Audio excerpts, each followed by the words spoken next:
This is Winnipeg Sports Talk Daily with Andrew Hustler Paterson and Michael Remis.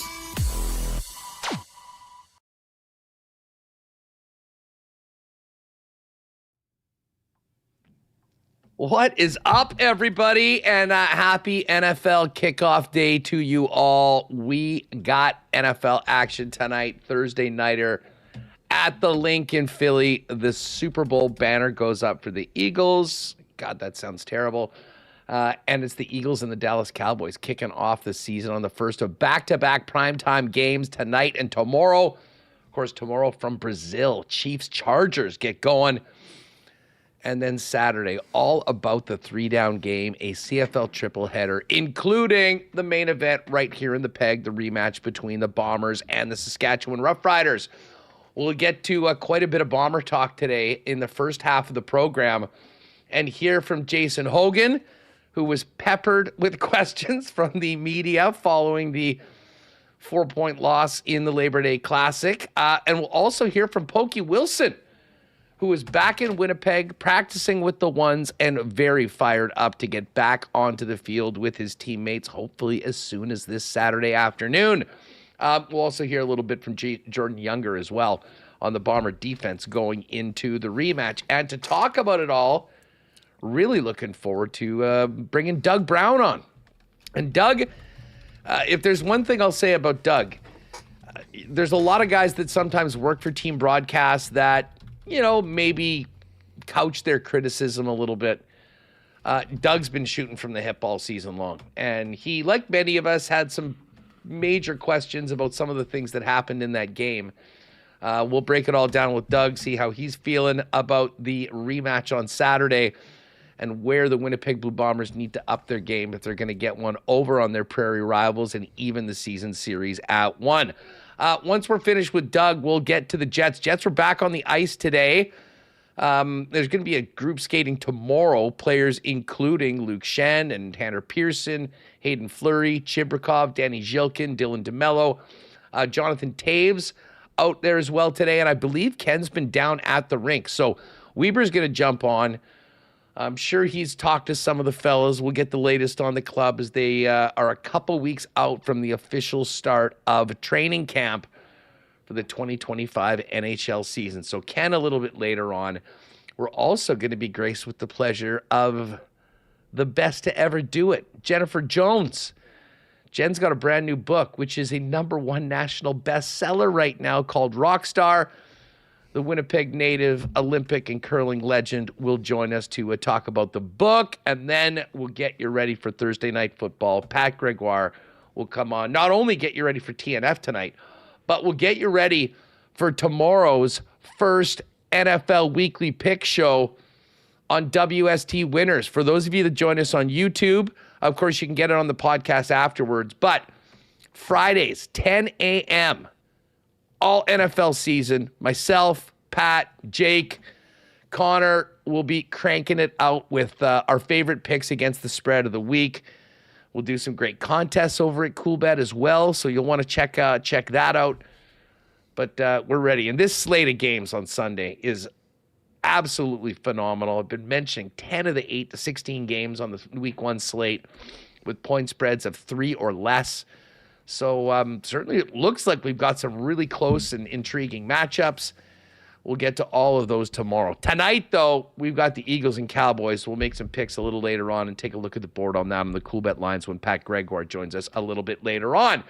Huge thanks to CoolBet, our great partners, not to mention Princess Auto, St. Vital Dental Center, and Rollies Transfer, Manitoba Battery, Canadian Club, F Apparel, Aikens Lake Wilderness Lodge, Royal Sports, Boston Pizza, Little Brown Jug, Assiniboia Downs, and Breezy Bend. We'll do a Why Not question of the day for not AutoCorp, but Waverly and McGillivray, and get your fan feedback from fansfirst.ca. Michael Remis, what's happening? Feeling good. I got my NFL hat on today for kickoff, right? Fan of the league. Fan of the league. And I'll be watching, we're getting ready for tonight. Also, U.S. Open. I've been watching a lot of that. Osaka winning last night as well. Big men's match, and Felix advancing to this semifinal. We have, CFL this weekend, but NFL tonight.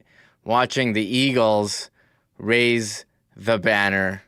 Sorry, Huss, to say that. I'm going to tune in 5 minutes late so I don't have to watch that. It'll be great. Just quickly on the tennis. And, Felix made it through yesterday. Of course, Felix Auger-Aliassime, the Canadian, made it through to the semifinals while we were on the air.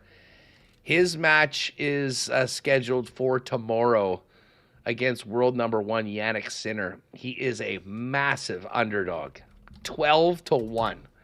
And that is just simply not a number you normally see in the semis. But Felix is on a great run. He's been a bit of a giant killer so far, taken down, I think, 3 straight top-ranked players. Well, now he's got in some ways, the final boss, albeit not the final round. So we'll maybe get into that a little bit more tomorrow. But, Remo, the wait is over. I'm always so depressed the day after the Super Bowl. I was extra depressed this year after the Super Bowl because my team got their asses kicked by the Philadelphia Eagles. But, you get through the summer. The last couple of weeks, there's been a lot of NFL talk amongst friends and certainly on the program as we do our fantasy drafts. And now it's time to get going. And listen, the Eagles are still one of the best teams in the National Football League. I am surprised, and maybe it's just people trying to be contrarian. I've heard a ton of Green Bay is gonna win the NFC. I've heard San Francisco is gonna be back. For a team that dominated as thoroughly as the Eagles did last year, I have to admit it's sort of been quiet about Philly going into this season. But I expect them to be a handful for the rest of the league once again. Yeah, you asked me yesterday. I wanted to pick the Eagles, but I'm also a guy who doesn't like to pick the favorite. But they were so good that the NFL owners tried to lobby against the play that made them successful and tried to force it out of the league because they were that good over the last couple of years. That is the tush push, a legal football play that certainly is allowed. Should be banned. If it was that good, why wasn't everyone in the league doing it to that degree of success? Would be my argument. So you're looking forward to tonight. Finally, NFL, the calendar turning. We're getting. We just got the Jets, Young Stars, or whatever the Young tournament is called now. No longer in Penticton. They're going to Montreal for that. On the ice at Hockey for All Center pre-training camp skates, and yes, Banjo Bowl weekend as well. Yeah, man, cannot wait for the Banjo Bowl. And, I can't believe how chilly it is right now. I mean, after the weekend that we had, and we were in Regina and it was smoking hot. It was the exact same thing here in Winnipeg, and it's just gone into a deep chill.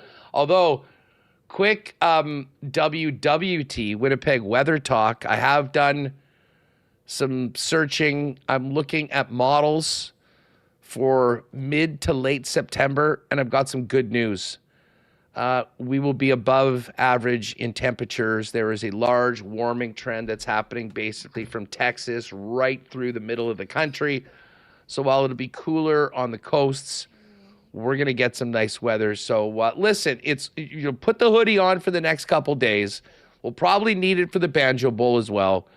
But coming up next week, I do believe, my sources are telling me that it's going to get warm again, and we should have a very nice end to the month. When, of course, Winnipeg Jet training camp is underway. Just while we mention the Jets, let's get to this, Remo, because the Jets just very conveniently and considerately, we appreciate this, they announced the Prospect Showdown roster as we went onto the air. Now, this is not the Penticton tournament like we've been accustomed to for the last number of years.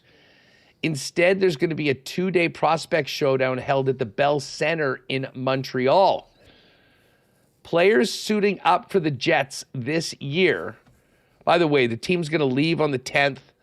And the group traveling to Montreal will practice on the September 10th and again on the 11th and then depart. And then, of course, coming back the following weekend or the following week, the official start of training camp. But here's the list of players that will be suiting up for the Jets in this year's Prospect Showdown. 2023 first-round picks, Colby Barlow and Braden Yeager. And 3 of the 5 players selected by Winnipeg in this year's draft, third-rounder Owen Martin Edison Engel, the 6th rounder, and Jacob Cloutier, 7th rounder. The full roster also includes, we'll go goaltenders, Alex Worthington and Dom DiVincentis. On the blue line, Caleb Hartman, Elias Salmonson will lead the blue line. Graham Sward, Ben Zloty, former Winnipeg Ice defenseman, Seth Flyer, Reese Hamilton, and Connor Walton. And then the forwards, we mentioned Braden Yeager. Kevin He will be playing for Winnipeg. Colby Barlow, Danny Gilton, Fabian Wagner, Jacob Julian, who's moving on from the London Knights now to pro hockey. Owen Martin, Kieran Walton. And I have to say, Reem, Kieran Walton might be, outside of the first rounders, the player that I'm most excited to look at. What a season he had last year. He and Kevin He, fast friends, and both had monster years in the OHL. Cloutier and then Reggie Newman and Chase Yoder, along with Nikita Chibrikov, who will be playing. And Chibrikov is a little interesting. I mean, this guy's already played NHL games. But I think for Chibrikov, Remis, it's very important for him to try and take advantage of any game situation he can get in, considering how much of the season he lost with that injury that kept him out for the better part of the last half of the season. Yeah, Chibrikov, when he came into the NHL, looked pretty good, and you're like, I want to see more of this guy, and you thought maybe he could grab the spot that's been vacated by Mason Appleton, who left in free agency, but he got injured, and we were having people in our chat, not every day, but saying, when's Chibrikov coming back? What's his status? And you liked his game, his physical play, and he did get on the score sheet a couple times, so I'm curious how he's going to perform this season, what opportunity he's given. He is at the Prospect Showdown. One name on here stood out to me. You mentioned Kieran Walton. His brother, twin brother, Connor Walton, on the Jets list as well. I don't know if he's undrafted or... You say that's his twin brother? Twin. I just did some quick Googling. Yes, twin brothers, Connor and Kieran Walton. They both played with Sudbury. Again, this list literally just came out right as we hit go, so I haven't dived into it too much. But yes, they're twin brothers, and he's a very tall defenseman, Connor Walton. Yeah, 6'5", 205, left shot defenseman, played for Windsor. Wow, a really tall defenseman from the Windsor Spitfires. Yes. Reminds me of somebody. 13 points in 65 games last year. 12 playoffs. He'll be wearing number 94. And brother Kieran. It's funny, I did not know that he had a brother, never mind a twin brother.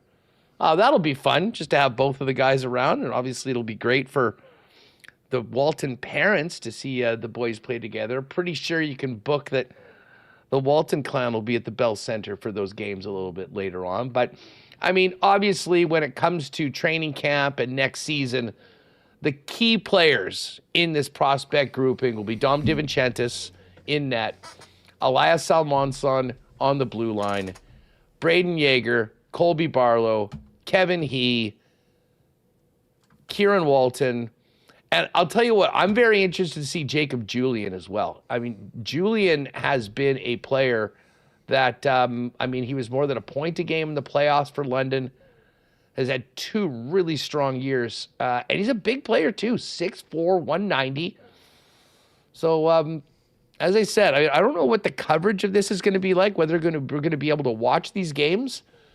But the people that count are going to be able to watch these games, and that's, of course, is Winnipeg Jet Management, Manitoba Moose Management. And I'll say this, the last couple of years, the prospects game has been, or the prospects tourney, whatever they've done, has maybe been a little thin of players that we think might be in the mix for roster spots this year. And as we talked with Marat yesterday, it was great to have Marat on the program. If you missed that, the entire conversation's up as a standalone right now at Winnipeg Sports Talk. Marat wasn't of the opinion that even Brad Lambert and Nikita Chibrikov would be playing many games this year for the Winnipeg Jets. So you could make the argument that most of these players, if they're on our radar, are going to be from a Moose perspective. That being said, 223 first rounders that you would think would be close to challenging or at least getting into the conversation, and some talented young guys from the last couple drafts as well here. And we always like to talk prospects and who's next for the Winnipeg Jets. So we'll have a chance to do that and pay attention to that for a couple of days next week from Montreal.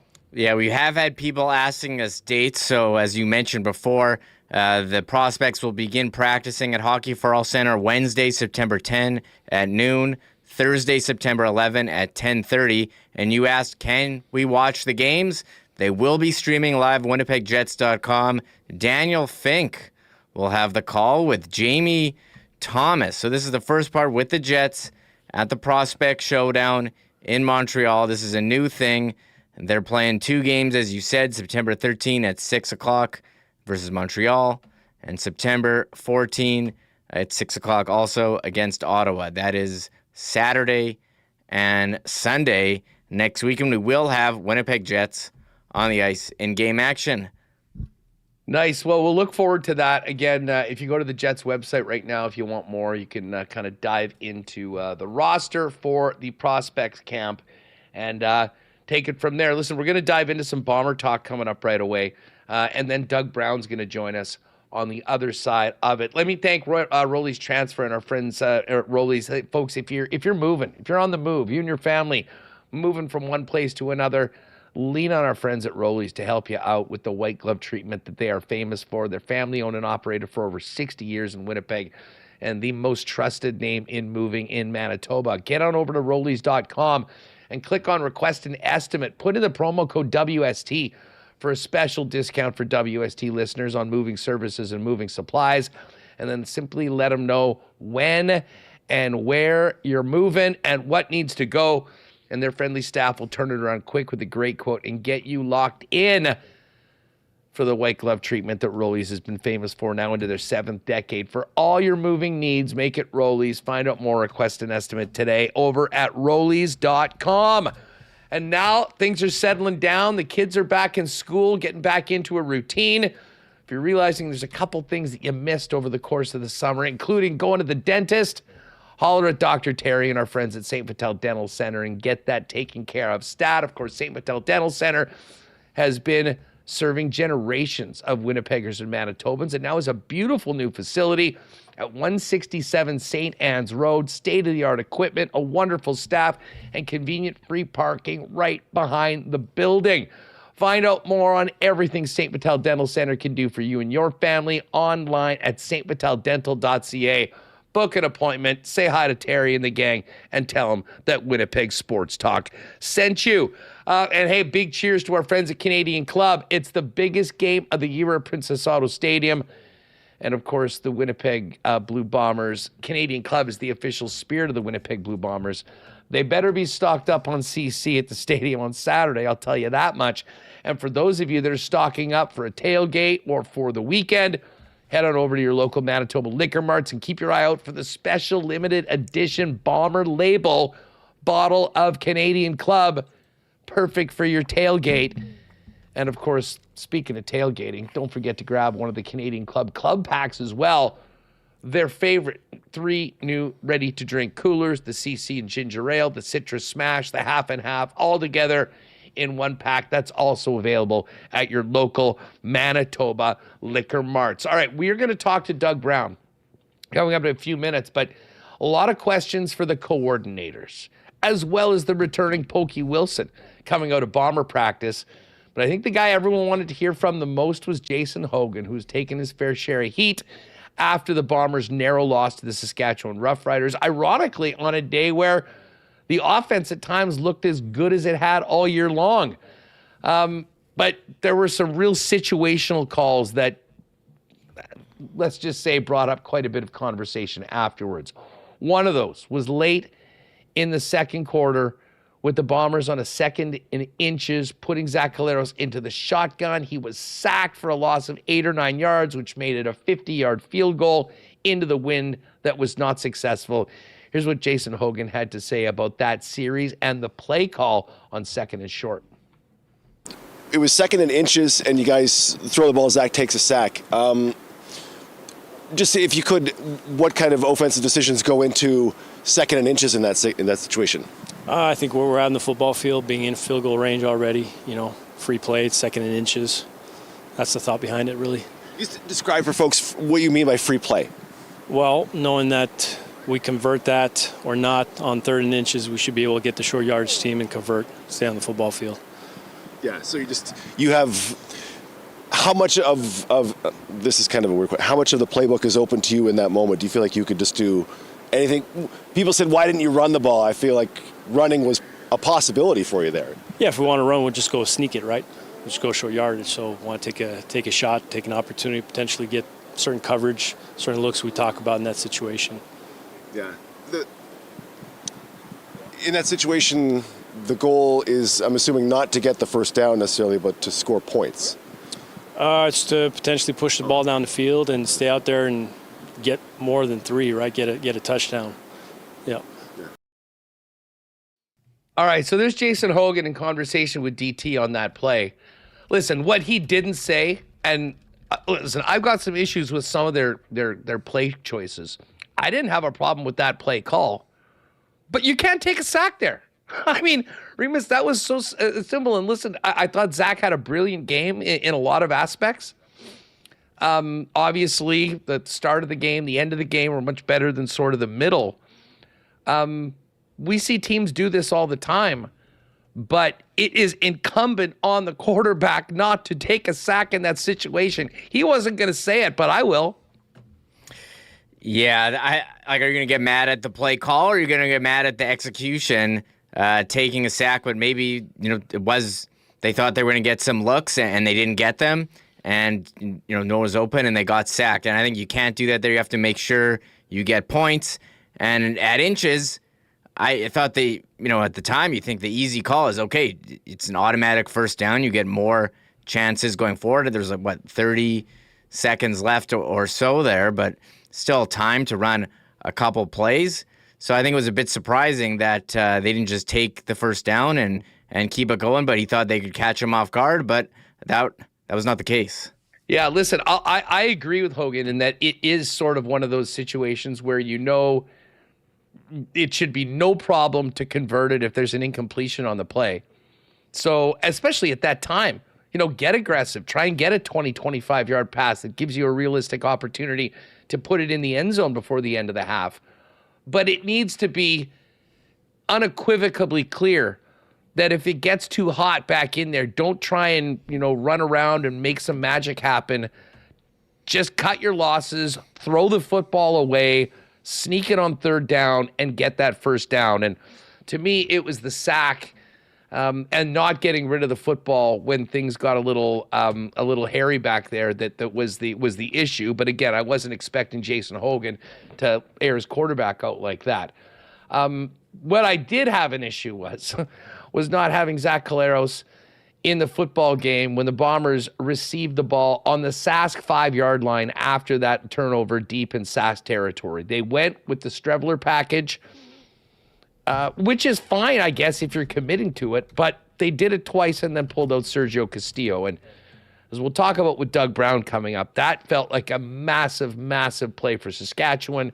And just the decision alone was a win for the Riders. Here's what Hogan had to say about that series and not having Zach take the field when they got the ball on the 5-yard on the 5-yard line in Sask territory. Yeah, it's interesting. The idea behind it is simply this: Strev orchestrates our short yardage package. Yeah. So when he gets under center, which he does a lot more than Zach, we can go full cadence. We're in a loud environment, hostile environment, so he can just call it out on the line instead of being silent cadence mode. So taking advantage of that, so the guys up front don't have to wait for us to go into silent cadence, and it's a different process. How challenging is their front versus maybe others? Is there different decisions made by who you're facing? In that situation, I guess logic might suggest if you get 1 or 2 yards per play, you got 3, kind of just put Strevler's head behind it and just rush in through. But obviously, it's not as simple as that. Yeah, absolutely. Every week is different, right? Every opponent's going to be different. I mean, they're basically, I'm dialed in. They're pretty stout opponent, just like Montreal was in the run game. And every week's going to be different. And we're going to try to find a different way to win every single week. So there's Jason Hogan on that play. And, as I said, if you're going to bring Strevler in, I was just hoping that the commitment would be there to go for it on 3rd down, knowing that you were going to be, listen, would you like to have been closer than 2 yards? And if they were, did they maybe make a different decision? Yeah. But I mean, the worst case scenario is you get it back on the you give it back on the 1 yard line, and they are in the shadow of their own goal. It just seemed like, I don't want to say it was a white flag on the play, but don't think the Saskatchewan defense didn't get a huge boost from holding the Bombers to 3 in that case. And you do wonder. I mean, well, as I said, there's a lot of things we look back at that game and go, what if that one play was different? That series, though, certainly was one of them. The other one was the 2-point play, which, I mean, I'll be honest, I hated the play call. It certainly didn't work. Here's what Hogan had to say about what they cooked up with the game on the line. It's something we actually repped in practice, felt good about. We repped it on the left hash last week in practice, felt good about it. Something we've done, for the last couple of weeks, really since training camp. So that's why you want to give your guys something they know like the back of their hand, really. All right, so there's Jason Hogan. By the way, Reem, just before we get to Ontario Wilson, great look by Hogan. Like the full, I want to call those like the Brett the Hitman Hart glasses. What is that style of glasses called? What are those Oakley like wraparound? Those are sweet glasses. Some people in chat interpreting it as disrespectful, wearing sunglasses for an interview. I don't know. They're sweet shades. They're outside, and I did note that Bret Hart wore his signature sunglasses to conceal nervousness during promos. I would be pretty nervous too if I had to take the heat after every decision you make so scrutinized. So that's a good point. So I don't know. Nice. I like the look here for Jason. We've got the Jordan Younger clips. He's rocking a toque out there. That tells you about the weather. Jordan Younger has the best style of any coach in the CFL. Period. So, I mean, some of the fits that he has on the sidelines are great. Listen, Mike O'Shea, there was a bunch of dummies that were calling out Mike O'Shea for wearing shorts. Well, guess what? When you win as much as Mike O'Shea has, no one gives a damn. And I'll tell you what, if the Bombers can go out and beat the Riders on Saturday, no one's going to care about a backwards hat or Brett the Hitman Hart shades on a coordinator in a midweek interview talking about what happened the week before. Anyways, there was some good news coming out of the game on the weekend, and that is that Pokey Wilson's back in the peg. Ontario spoke about re-signing with the Bombers after his NFL stint and being back in Winnipeg. Well, I'm just back to go to the Grey Cup, honestly. How does it feel to be back? Oh, it feels nice. Everybody welcome me. Feel very, very family-like. Yeah, feel good. Can you describe your experience down in the NFL? I was kind of clawing and scratching, trying to find my way there, but it was a good experience overall. Describe clawing and scratching, if you would. Like as coming from the CFL, like being a guy that like kind of unheard of to trying to like make my name there, in camp. But overall, it was a good experience. Yeah. Did you like the shot they gave you? Everything felt okay, or? Yeah, everything felt good, fair. I took advantage of my opportunities. Unfortunately, it didn't work out for me. Yeah. All right, there's Pokey on being back here to go to the Grey Cup. We'd all sign up for that, Pokey. Trust me on that one. It is just a little bit more on just navigating the NFL training camp for the newly returning Bomber. Wondering if what's more challenging, learning an NFL playbook or trying to navigate through the politics of an NFL training camp? It's a little bit of both, but I would say just learning, trying to be like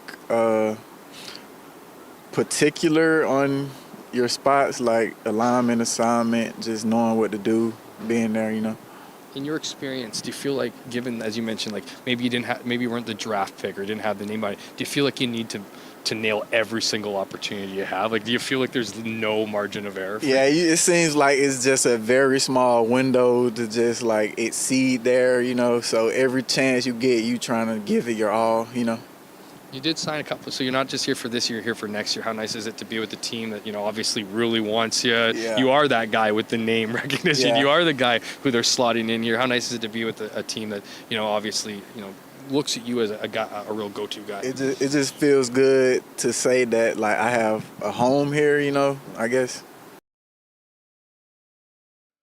All right, so Ontario Wilson, talking about some of the ups and downs of his NFL experience, but back and ready to go, hoping to help very soon. He was asked how long it'll take to get up to speed with his former team. So today I feel like I caught on pretty fast. It's more of the same formations. It's just like different names. Same concepts and things. So it's just the names that you have to remember. How did being down there help you as a receiver, Pokey? Just being able to being in this tighter space, being like fighting with the DB, having to react faster, quicker, things. So I feel like that helped me out. Talk up the CFL at all down there, saying, hey, a great season in the CFL. Here I am up at camp. You let them know about the 3-down football. Up there? Yeah, I had a couple friends they was like, yeah, I seen your CFL film. You look nice and stuff. So that felt good. Is it noticeably tighter? You said the word tighter a couple times. Yeah, the field is like 13 inches thinner, so everything is quicker and faster. I'm sorry. And then, of course, you got more guys, playing right in your face rather than the defense having to be a yard off. So that makes you have to, react faster and just be ready. All right, so there's Pokey Wilson. We'll have more details hopefully tomorrow when we get a depth chart as to whether he'll be out there with the ones. No Dalton Schoen. So far this week of practice, he has been a spectator after getting hurt apparently on the 2-point play. Fingers crossed, maybe Schoen will be an option, but certainly nice to get Pokey back in the mix. All right, before we talk to Doug Brown, we'll get into his thoughts on the defense. For my money, you look at the numbers that Trevor Harris put up. That was, I think exactly what they were hoping to get for the most part out of their defensive unit. Although 34 points is 34 points. Here's what Jordan had to say about the play of his defense on Sunday and heading into the weekend. I think we executed most of what we wanted to get done. Every week, I think we're making a conscious effort of working on the things that we need to improve on, the explosion plays, the big plays, right? We gave up that one. We'd like to have that one back, but for the most part, playing against a quarterback like Trevor Harris, anytime you're able to, keep him under 70% completion percentage, that you're giving him some looks that aren't easy for him to read. So it's a lot to build off of. Do you do anything except for that one play, they had 150 yards. Do you do any of that? Except for that one play, we were under 6 yards an attempt, which is an incredible number. Or are you guys not looking at it that way? No, you don't look at it that way because there's context to all of those plays. When you give them up, how you give them up, what's the game, what this game situation is when you give them up. So the goal is never to give them up. And that way, you don't ever have to talk about what happened or when it happened. Yeah. If you never have to say except for, it's probably a good spot. There you go. Okay. All right, so there's Jordan Younger. And here's one more. By the way, for Bomber fans, if you missed yesterday's show, I had a great chat with Tony Jones, who's quickly become one of the real leaders on the Winnipeg Blue Bomber defense. Great conversation. Check that out if you missed it. But here's what Younger had to say about the continued play in the middle of 33, Tony Jones. Oh, man, listen, so, to me, for a guy that, has only had one training camp with us, we got him, middle of the year last year. He's growing into his role each and every week, kind of expanding his role and, his responsibilities. And I think when you watch him, you see a guy who plays in a league where there's a lot of guys that play hard and work hard, he stands out. So that lead by example kind of effort is something we all rally behind. What's the challenge of playing the same team back to back? Do you need to be different? How much value can you take from this film versus what you're anticipating you're going to see? I think it's the balance between, maximizing the things you did well and getting as much, utility as you can out of those calls, and then mixing up some things that look like the things you did. And that's the challenge, is trying to, all right, what do we take out? What do we add to? You never know exactly, how they're going to attack, how they're going to respond. So we have some blind spots, and we'll find out what those are. All right, so there is Jordan Younger. Bombers and Riders coming up Saturday afternoon, 3 p.m., the annual Banjo Bowl. It has been sold out for well over a month, and the place is going to be bananas. To talk about that, I'm going to bring on Doug Brown, of course, the one half of the play-by-play team. Of course, DT does the play-by-play. Doug provides the color. And let's just say he had some colorful takes coming out of the Labor Day Classic. Let's welcome in Doug Brown in to talk about that and look ahead to Saturday's Banjo Bowl. Doug, it is great to have you back on Winnipeg Sports Talk, man. How are you? Doing very well, Huss. It's nice to see you, man. It's been a while since we did our thing on Shaw TV, huh? Look at you. Look at you now. The good old days, huh? The good old days. I want to get into, obviously, the game on Saturday, but you were out on Sunday. Just before we even talk about the game, I was so impressed at the turnout of Bomber fans. It was absolutely nuts downtown. The Bomber, greeting party at Crave was like, you could not move in there. A ton of blue in it. You've played in this game. You've now been going a number of years as a member of the media. From my perspective, it kind of felt like Labor Day was really back. Did you get that sense as well that, this game, there's some real positive momentum for both of these fan bases right now? Yeah, it's not quite back to the level I remember when I first went down there, when I first got in the league in 2001, and we went down there and the banners hanging off the hotels, and you couldn't walk or drive in the streets without hearing the horns and the sirens and everything, and the pandemonium and the lobbies. And so it's the closest I've seen back to that level. So it's still another step or two away. And of course it doesn't hurt that going into that game, the Bombers had won 4 of the last 6 Labor Day Classics. So it gets more and more popular the better the chance the home team or the visiting team has of doing well out there, right? More people want to come out there. So the fact that this was a close game and super entertaining, I don't think it will detract people or dissuade them from attending in the future. Yeah, I mean, listen, I can tell you, as someone that started off 0-8 in trips to Regina on Labor Day, it has been a lot more fun during this recent run. And, even from last year to this year, I thought a huge boost up. So hopefully that tradition keeps growing now post-pandemic. But, I mean, before we get to Saturday, I just would love your thoughts on the game. I mean, we talked to Tony Jones yesterday on the program, and, I'm looking, at the defensive numbers. I mean, holding Trevor Harris to under 220 yards, who led under 90 yards. You kind of look and say, how the hell did they score 34 points? I mean, from just a defensive perspective, listen, I've had a lot of concerns. I mean, the secondary's gone through a number of players. It seemed to be a work in progress.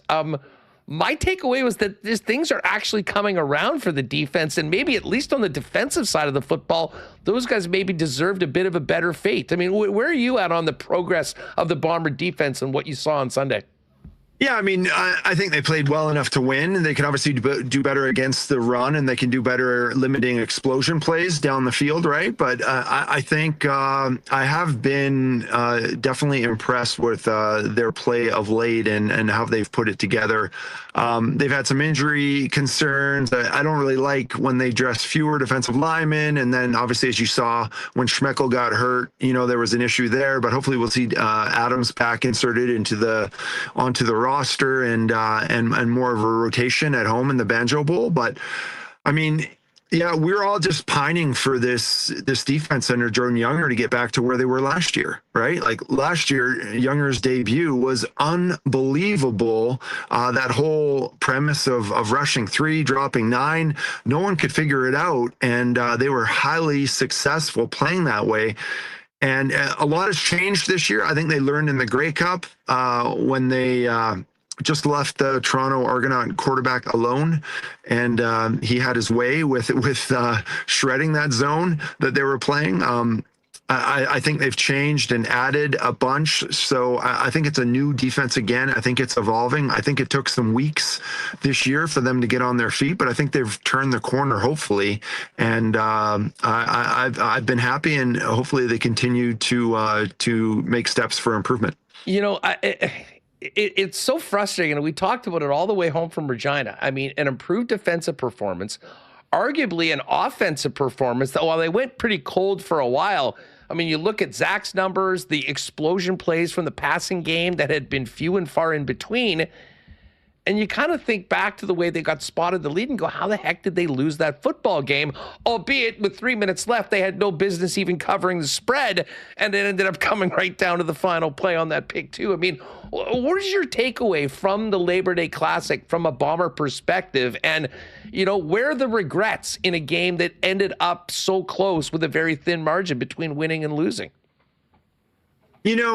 My biggest thing and my biggest disappointment in that game, I think, was that I came away thinking this team is not as aggressive offensively as they used to be. I don't know if that's a reflection of Strevler, not being the same guy on short yardage.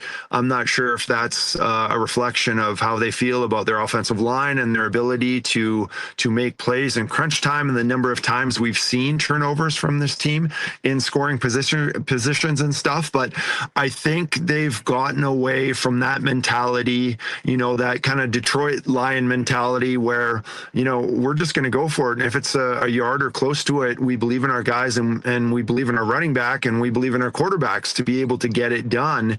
And I think that sense of identity is in flux right now. And I don't know who they are offensively. Every time they're in a decision-making moment, you really don't have an idea of what they're going to do. Are they going to go for it? Are they going to not? Are they going to take the points now all of a sudden? Are they going to, it's 1 yard away or less than a yard for a first down, 2nd and inches. Are we going to run something out of shotgun? There's a lot of change there. And I think it's the attitude is waning and or not what it used to be when it comes to their approach offensively. I just think they're not as aggressive as we got accustomed to. Well, and I'm interested in your perspective. I mean, we'll go back to, the early in the game. They're up by a touchdown. They get the fumble recovery they starting on the 5-yard line. Zach Caleros doesn't even come onto the field. Like my takeaway in that moment was, okay, they're bringing in the big guys and they're going to run it and they're going to get in. I was stunned when they brought Sergio out on the 3rd down for a 10-yard field goal. And honestly, you could see the Rider fans around us sort of exhaling. It seemed like they had won before the play even happened. From a guy that spent a lot of time on defense, I mean, what is your take on that? I mean, it seemed like it was a bit of a white flag in a game that you knew that meant so much against a real quality team in that environment. To me, that was a time that you had to be aggressive and go for it. And if you were going to play 2 plays and then potentially kick at the beginning, do you not want to have your quarterback out there as part of it, as part of just showing what you're doing? Oh, it didn't work. Here comes Sergio. At least the threat of passing. I mean, that was our mindset. And I think I can speak for Derek in the booth as well, because we did discuss this to no end. And we both felt like, listen, the play to get down there, to have a forced fumble, I think that was Cam Lawson that just drove Hardrick right back into Trevor Harris, and that forced the fumble, and then they recover it. And then it's, I was like, okay, this is something that doesn't just happen. You just got gifted this turnover, this takeaway, inside their 5-yard line. And I was like, we're just going to run it 3 times. Yeah, you have Zach in there just for potentially the threat of a pass, or, you're QB sneaking it and you're picking up the yard. You can't, I don't know. I don't see how running Brady 3 times in a row when you have that opportunity, that gift that's handed to you, doesn't end up in a touchdown. And even if it doesn't, where are you turning the ball over? On the 1-yard line, right? Like it's for this coaching staff to think that, that a 10-point lead was going to hold up against the Saskatchewan Roughriders. I mean, I just thought, you had that, I don't want to say luck, but you had that massive play and you were in a position to score, and you gave up on it and just played it safe, right? And in my mind and what we were thinking in the booth was like, this is your opportunity to jump over Saskatchewan right now. Take the crowd out of it, take the life out of the players. And as a former defensive player, I can tell you, at 3rd down, you decide to kick the field goal. Thank goodness. You're right. I can. You guys did your job. Yeah. That's fantastic. We held after a massive turn of events. We held you to the field goal, and that's a win for us, as opposed to you just going hell bent for pay dirt early in the game when you get a chance to really step on their neck and get out in front. What do you make of the differences between the two teams in their commitment to running the football? I mean, it seemed like early on in the first quarter, both teams were trying to establish the run. It was the top number 1 and 2 rush defenses in the league, so you knew it wouldn't be easy. Brady Oliveira had 5 carries in the game. Meanwhile, on the Saskatchewan side, they kept on giving Ouellette the ball. And they both had the same, it was 4.8 and 4.9 average yards per carry. But it seemed like the consistency of the Riders staying true to that running game really bore fruit as the game went on. And listen, I guess there's the other side of it is the Bombers' passing game looked maybe as good as it had all year. So maybe you don't go away from that. But he is your best player, the MOP. It seems crazy to leave a game that was that tight, realizing that our best guy only touched the ball 10 times. Yeah, especially when you look back to the week before, right? And you're like, how did he perform recently? Well, that was over 200 yards of total yards on the ground and in the air, Brady Oliveira, and he was instrumental to their victory. So it's to me, it's a patience thing, right? It's just being committed to being methodical and giving your players the ball in space. And Brady doesn't always get it together in the first quarter. It doesn't always pay dividends. Our run game, it's a lot of times you're hammering on rocks, right? And it doesn't break right away. And it takes a lot of hammering sometimes. And some teams just don't have the patience to stick with it. And I just think it makes so many other things easier in the game. You're right. I didn't have a problem with the passing game per se. I wasn't even aware that the Bombers had that kind of passing game that they could elevate to.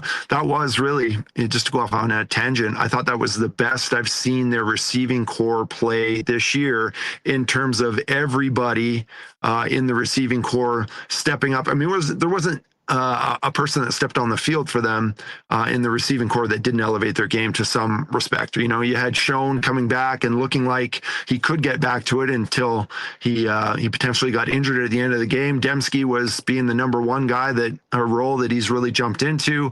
Wheatfall was getting behind guys and scoring. Zach missed him, underthrew him on one. That he could have had 2 touchdowns easily in that game. We saw Dylan Mitchell really step up, and it makes you wonder, imagine if this guy had been playing all season instead of just the last couple of games. Wouldn't that be wonderful? So I was very happy to see what Zach was able to do in the air. I think it's only going to get better if Ontario Wilson can get onto the roster as soon as possible. But I'm with you. Like, the identity of this football team is Brady ball, and it's throwing off the play action, and it's not getting into a shootout. It's trying to control the clock and be methodical and just wear your opponent down and limit their opportunities with the football. And they certainly have gotten away. I think, well, they did get away from that identity in this game, and hopefully we see some more.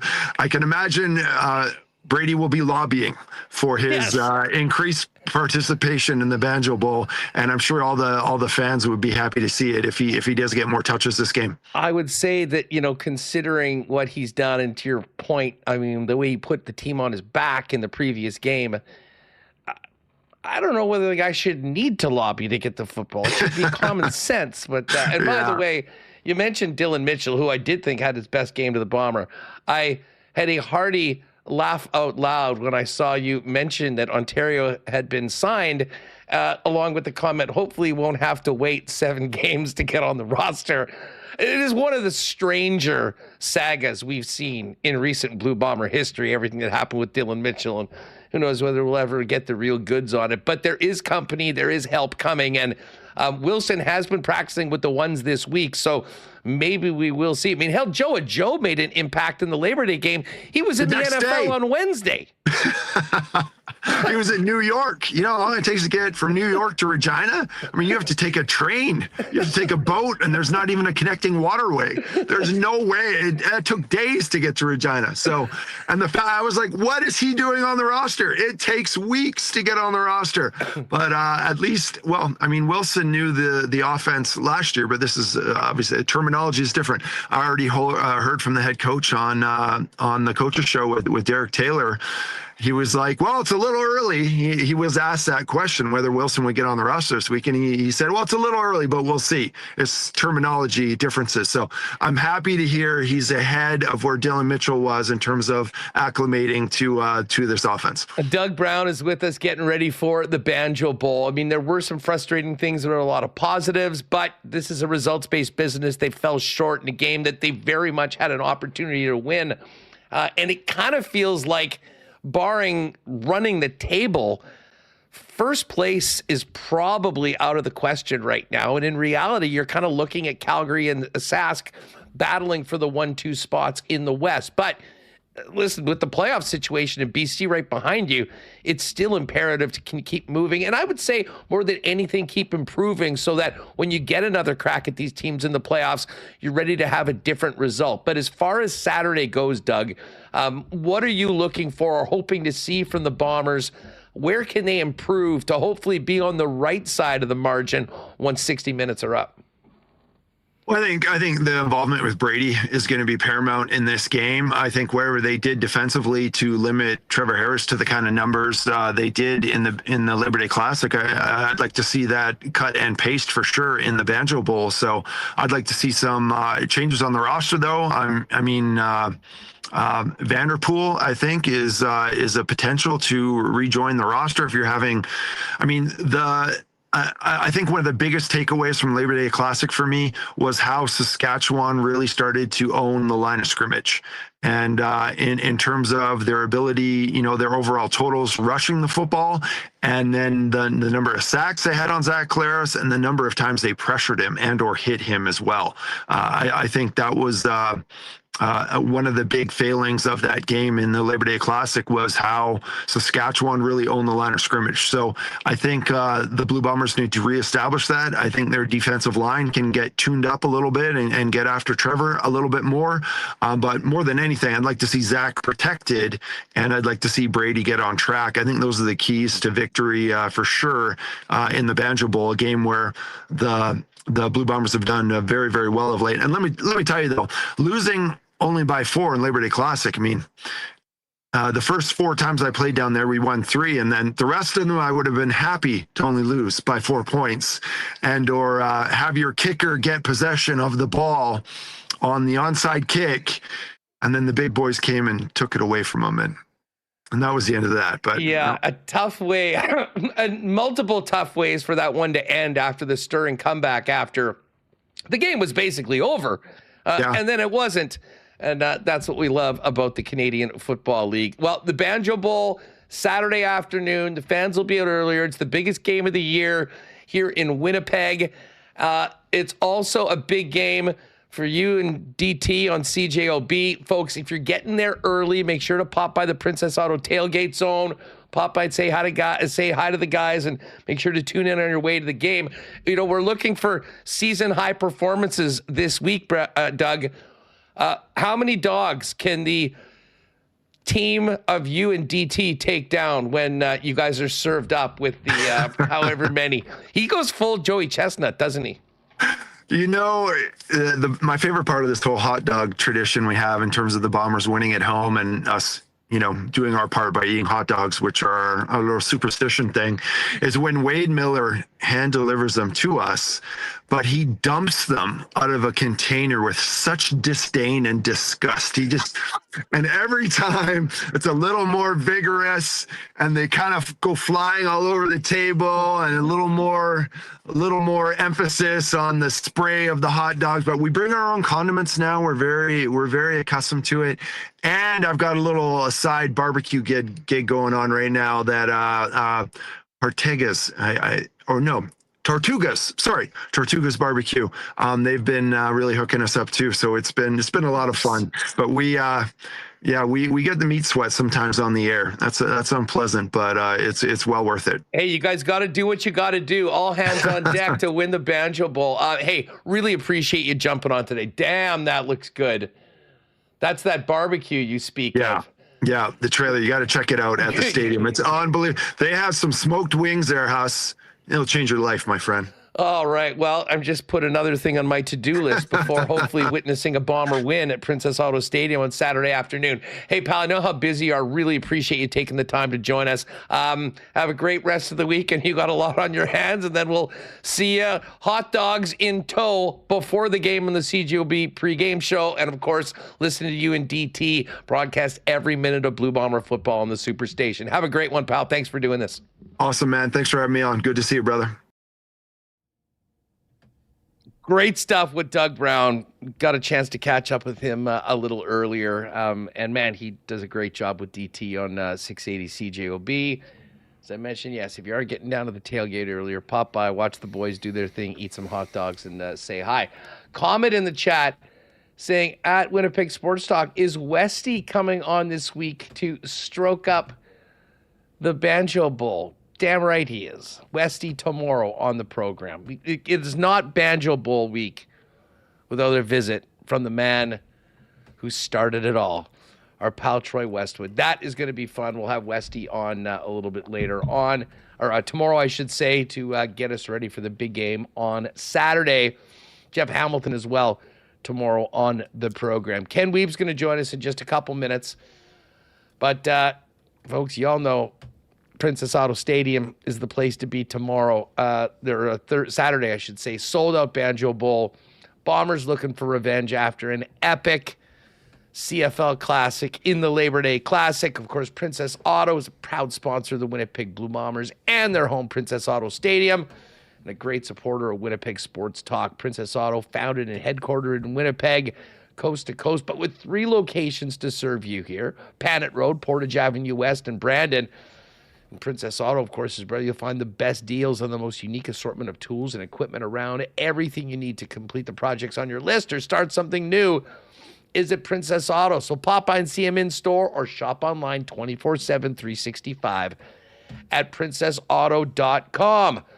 I know Donnie and the gang at Manitoba Battery is fired up for the Banjo Bowl.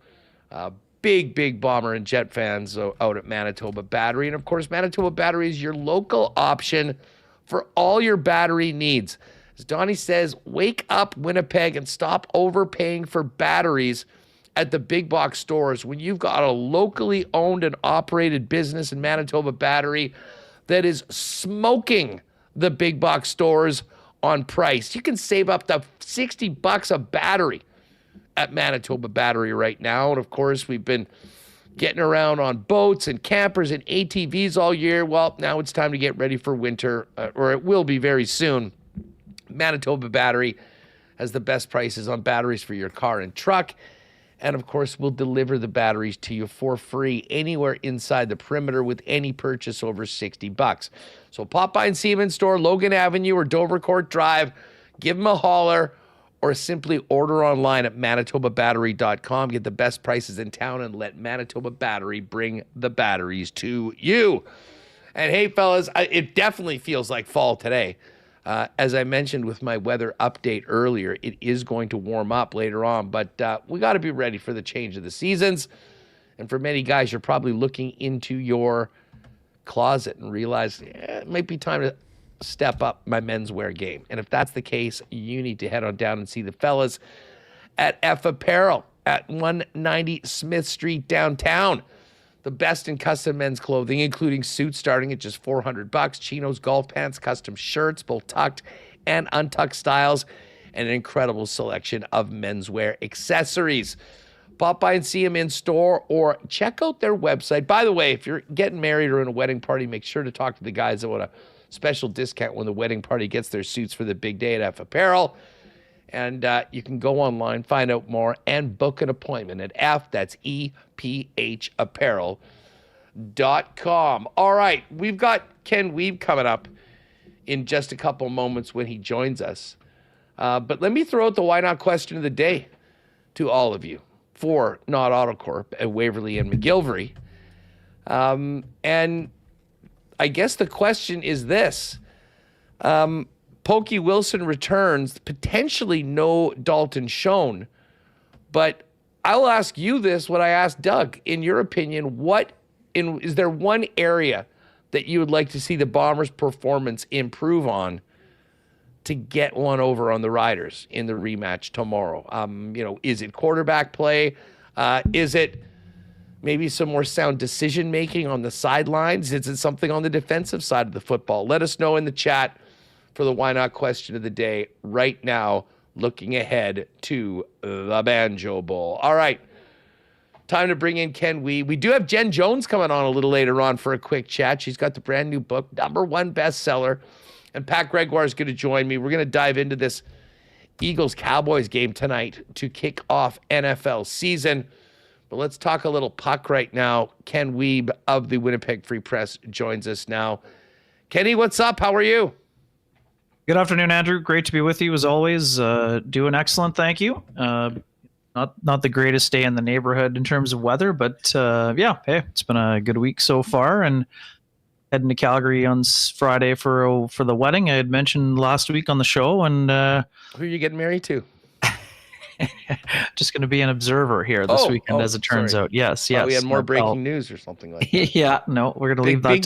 Big changes in Wiebe. Well, no, not exactly. Yeah, as you know, longtime partner, and happy to keep things where we are. You haven't been traded. Is what you're saying. I have not been traded. No. No, I've not been moved to waiver wire. Yes, luckily for me. Yes. Stacey's happy to keep me around a little bit longer, thankfully. So a series of one-year deals, Ken. You're still. That's fair. I do have some. Anyways, I think Remo told you, but I was over at the ice. Hockey tell us. Center, you were down there. Who was out there? So, what was the buzz around? You talked to some of the guys. I mean, give us a little. No talking to the guys. Buzz. No, just happy to be an observer.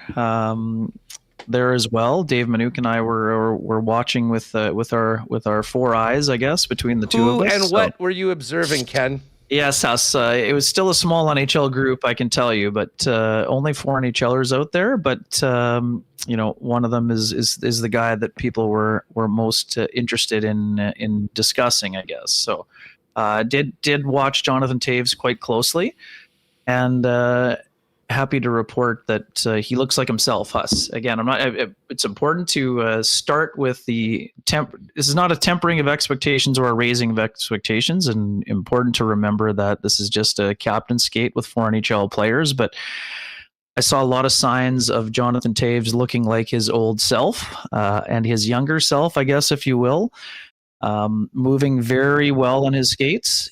And it looks like a guy who has a lot of joy.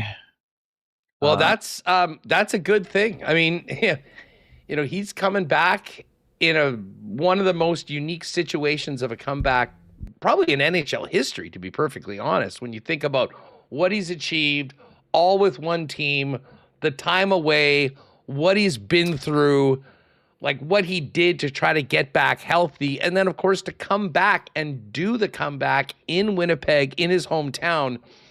I mean, it's one of the great and most interesting stories around the National Hockey League going into this league, going into in a couple weeks, Ken. Yeah, for sure, Huss. And it's funny. I was at my own hockey last night. I got back on the Blades for the first time since the summer vacation too. And again, did you feel joy as well? I was feeling a lot of joy also, Andrew. So, easy to feel joy on the ice, but everyone's wondering, oh man, what did he look like in a Jets jersey? I mean.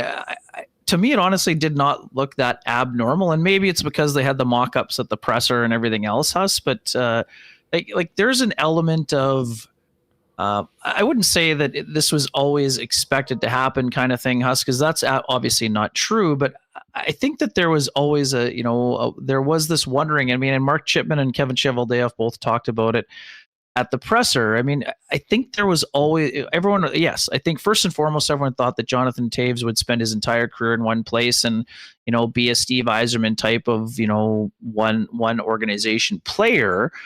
But I think there was always that little sliver of people wondering that if it got to the point later in his career where Chicago was rebuilding and he was open to playing somewhere else, that it might be with the Jets. So to me, it didn't look abnormal for him. Again, like I said, I don't think it was something that was obviously going to happen, but I think that it's not as surprising maybe as some people might think on the surface.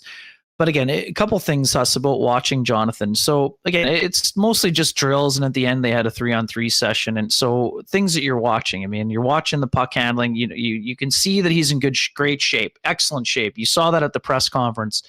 But he looks nimble. Like, this is a guy who, if you didn't look at the birth certificate or at the Hockey DB page, you wouldn't think he was 37 years old. And Huss, we say that by having watched some players, on the decline. And to me, he doesn't look like a guy in decline. And yes, of course, you need to look at him against the elite NHLers. And there were, a bunch of Moose guys out there. And no disrespect to those Moose guys, because they're professional hockey players too. But nobody on the ice had the resume of Jonathan Toews. So you want to see what he looks like beside Mark Scheifele and some of the other guys by next week, when everyone's probably rolled into town here.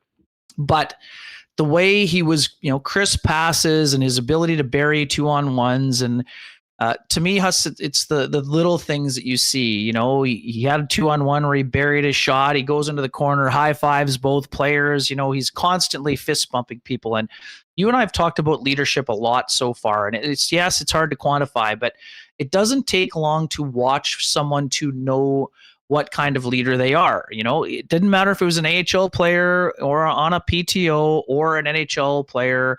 Jonathan Toews is constantly fist bumping people and like putting his arm around them, tapping them on the back, those sorts of things.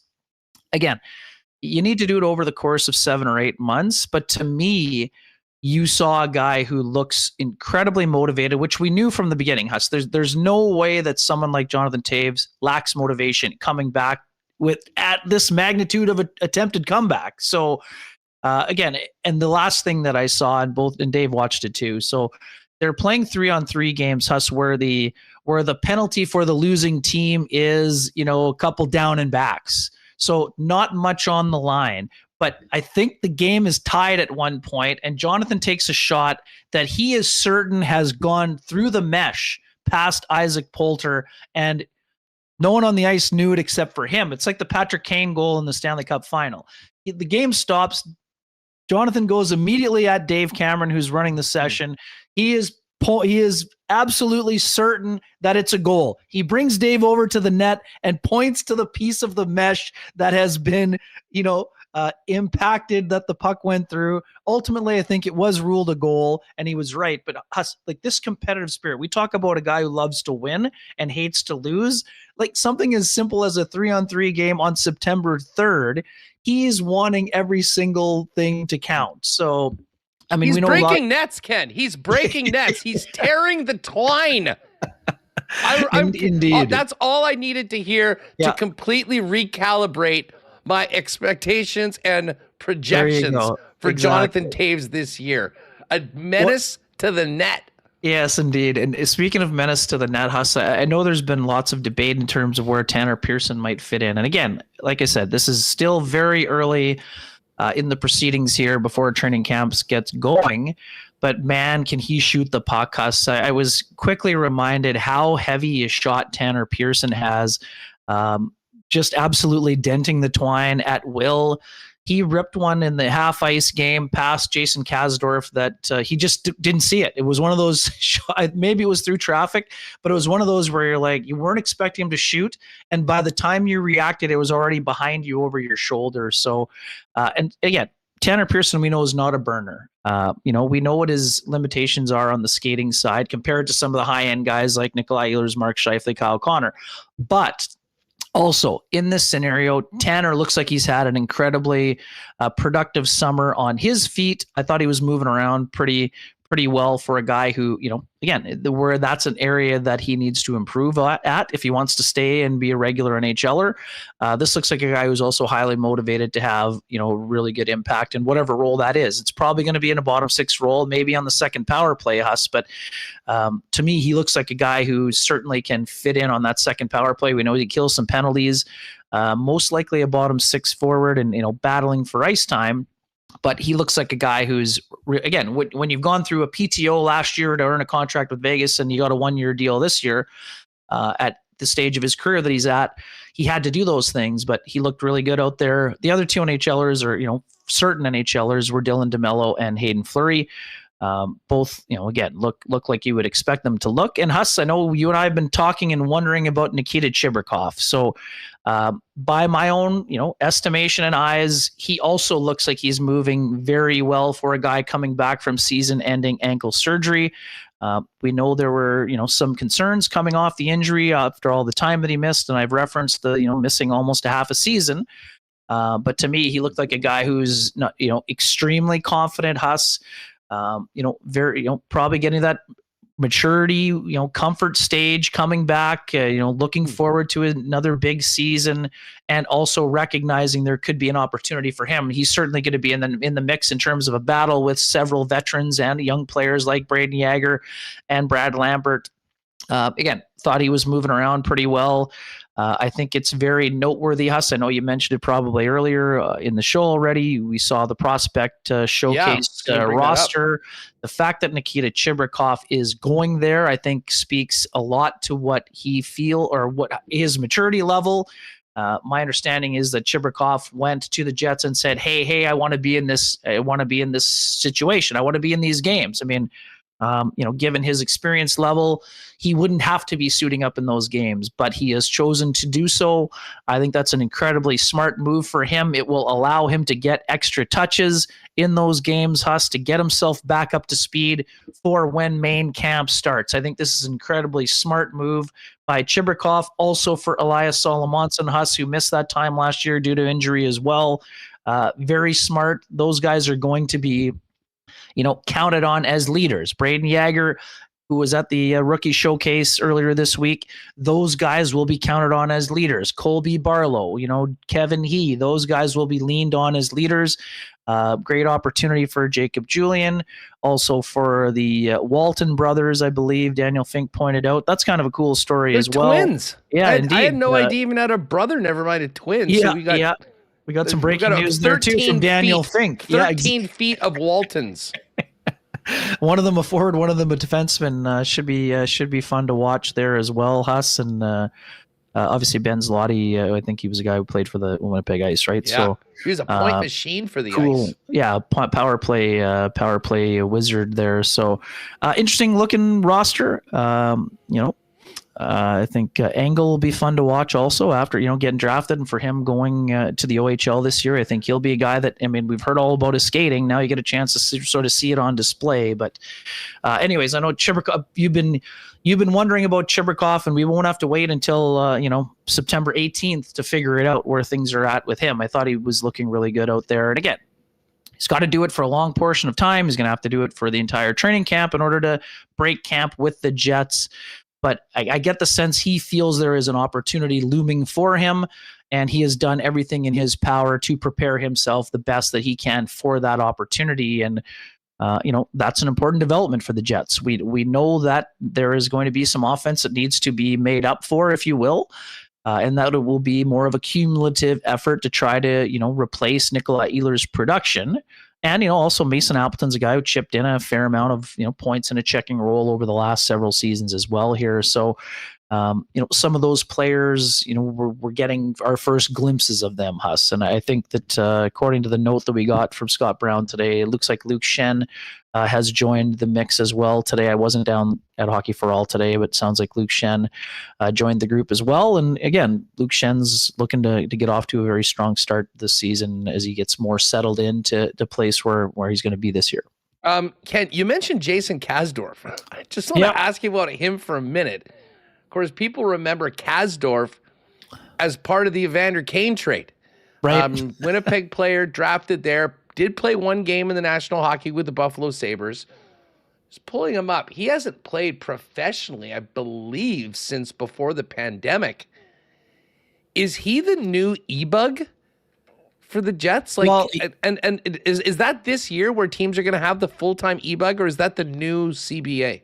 Yeah, I think that's for next year only, Huss. But Kasdorf's been in this role for a long time, and actually, maybe Remo can find it. But my colleague Mike McIntyre wrote a great story about Kasdorf and his background last season in the Winnipeg Free Press here. I believe he owns a construction company, and his part-time job is going to practice and being the sort of fill-in guy. But he has been the E-Bug on call, I guess, for the Jets for the last couple of years. We know that Connor Hellebuck, doesn't always take the morning skate in the second half or later in the season. So I think he's really enjoyed it. And, great Manitoba Junior Hockey League graduate from he's from Portage Terriers program, I think, before he went to college. So great opportunity for him to be on the ice. And there it is, Remo. Nicely done by you. It's fast. I would say, though, Huss, I don't know. Again, I don't know this, and I haven't had a chance to ask him, but I don't know that the E-Bug situation coming in the new CBA would be profitable enough for Kasdorf to consider it, given his own company background. But I guess that's something we're going to try to find out over the course of the year as well, Huss. Yeah, I'd like a full E-Bug depth chart, please, for your next visit here, Ken. Like, hey, we're just waiting. Where's Joe to get these guys at, on Huss? the ice. Where's Joey C at? Where's Joey at? Hey, Joe's busy still in the hockey business. Right, he's agent world, right? Is he still doing that? A lot of guys, with some other things. And anyways, I just want to bring up with that Kasdorf, because I remember when they announced these sort of changes, we were kicking around some of the guys that might be in. Shout out to the Zane Kalembas out there and David Ayers, all the E-Bugs Scotty that actually Foster, got in games. Scotty at some Foster point. there. I know. Sorry, people don't like to hear that name in our province. Foster, yeah. That was not one of the highlights of the recent few years of still wondering how Jets. he stopped that Dustin Bufflin clapper. Actually, Huss, being in the building at the United Center, I'm still actually shocked that he must have just hit him with it. Is one of the wildest E-Bug stories, of which there are many in the National Hockey League, that sounds like are going to be changing relatively And speaking soon. of which, our pal Stephen Wino with the book on the E-Bugs, right? So for those who haven't checked it out yet, still available at bookstores near you. Maybe, you know what, we'll have to get Wino on for a league-wide E-Bug power poll. Indeed. Who's got the best E-Bug? Gavin McHale, too. We got to remember Gavin McHale. Speaking of Portage Terriers and Western League guys who got to suit up, momentarily with the Colorado Avalanche there. Hey, let's I want to circle back to Taves for a minute. Sure. Because now we will hear from some players tomorrow, apparently. He's not going to be there tomorrow, so we'll hear from him at some point later on. But the 11th, I believe. You're mentioning just about the way he seems to be interacting. Yeah. With his with teammates, with guys that are, let's face it, not on his level. And how you just see him out at the skate right now. It really does seem, and again, we'll know more when we actually hear from Jonathan Taves. And frankly, I think we'll know more when we hear from some of his teammates about, his effect in and around it. But the attitude that he brings in with the leadership, I mean, you kind of alluded to it, seeing like the competitive nature, but also the team nature on that. Like, there are so many intangibles of this signing that, do depend on his ability to play at a high level. But if that is the case, Ken, just give us your perspective on the big winners that a strong performance from Jonathan Taves comes in. Because to me, like, we often will focus in on, the younger players and guys that haven't been around. They can look up to Jonathan Taves. But I actually think that some of the biggest winners in all of this are Adam Lowry, or Mark Scheifele, or Josh Morrissey. To have someone there that doesn't need a letter on his chest to come in and be a part of a strong leadership group that adds even more to what those guys can do as a group for some of the younger players and guys that don't have as big a roles on the team. Yeah, Hassan, and that's the big thing that we need to consider here is that Jonathan Taves just wants to be one of the boys again, Huss, right? I mean, and that sounds so simplistic, but when you've had the game ripped away from you and, when at the end of it you weren't feeling nearly like yourself, That's where I think that the joy comes from, Huss, and the joy in just being on the ice and being able to give a high five and being able to chirp one of your buddies in the dressing room afterward, high-fiving someone on the way off the ice. I just thought that the interactions were just so interesting. And but also too, we talk about leadership. Like, this is a natural born leader, Huss. He's been a leader his entire life. And some of those things we're seeing in something as simple as a captain's skate. And I think we're going to keep seeing those things when the veterans roll into town, more of the veterans roll into town. And so it's so interesting, right? So he just wants to be one of the guys, but it's impossible to ignore the resume, So guys are going to be asking him. They're going to be picking his brain, wanting to pick his brain all the time. Like you said, whether that's the leadership group itself, or if it's someone who has only been, just getting into the league, or someone like Cole Perfetti who, can't get enough of hockey and breaking down the sport. And I do agree. Talking with Josh and Mark Schleife, they're both excited to have him on the team. And we know from Kevin Cheveldayoff saying that Adam Lowry is thrilled to have him around. And Jonathan isn't a look at me kind of person, right? And that's the beauty of what he's been able to accomplish while staying humble, right? And now you see the gratitude and the joy. And Huss, we talked about this at the time of the press conference, just the way that Jonathan Toews watched his own highlights and almost like, you're watching the documentary, but it's still in real time. You're not reflecting on your retirement. You're like thinking, holy smokes, look at what I was able to accomplish early in my career with my teammates. And the other thing that's really important, Huss, in this whole deal, and part of, he's just going to help the entire organization, coaching staff, management, everything. This is the thing. Jonathan Toews knows what a winner looks like. He had his pick of the lot in terms of places he could have signed this year. Now, yes, some of those other teams maybe didn't have the opportunity for him potentially in terms of ice time or whatever else, or financial gain, if he hits all of his bonuses. But Jonathan Toews knows what a winning team looks like. I believe he has watched the Jets closely over the last couple of years, and he believes that this core group has the potential to win the Stanley Cup. Otherwise, he wouldn't be here. This isn't just playing out the string in your hometown situation.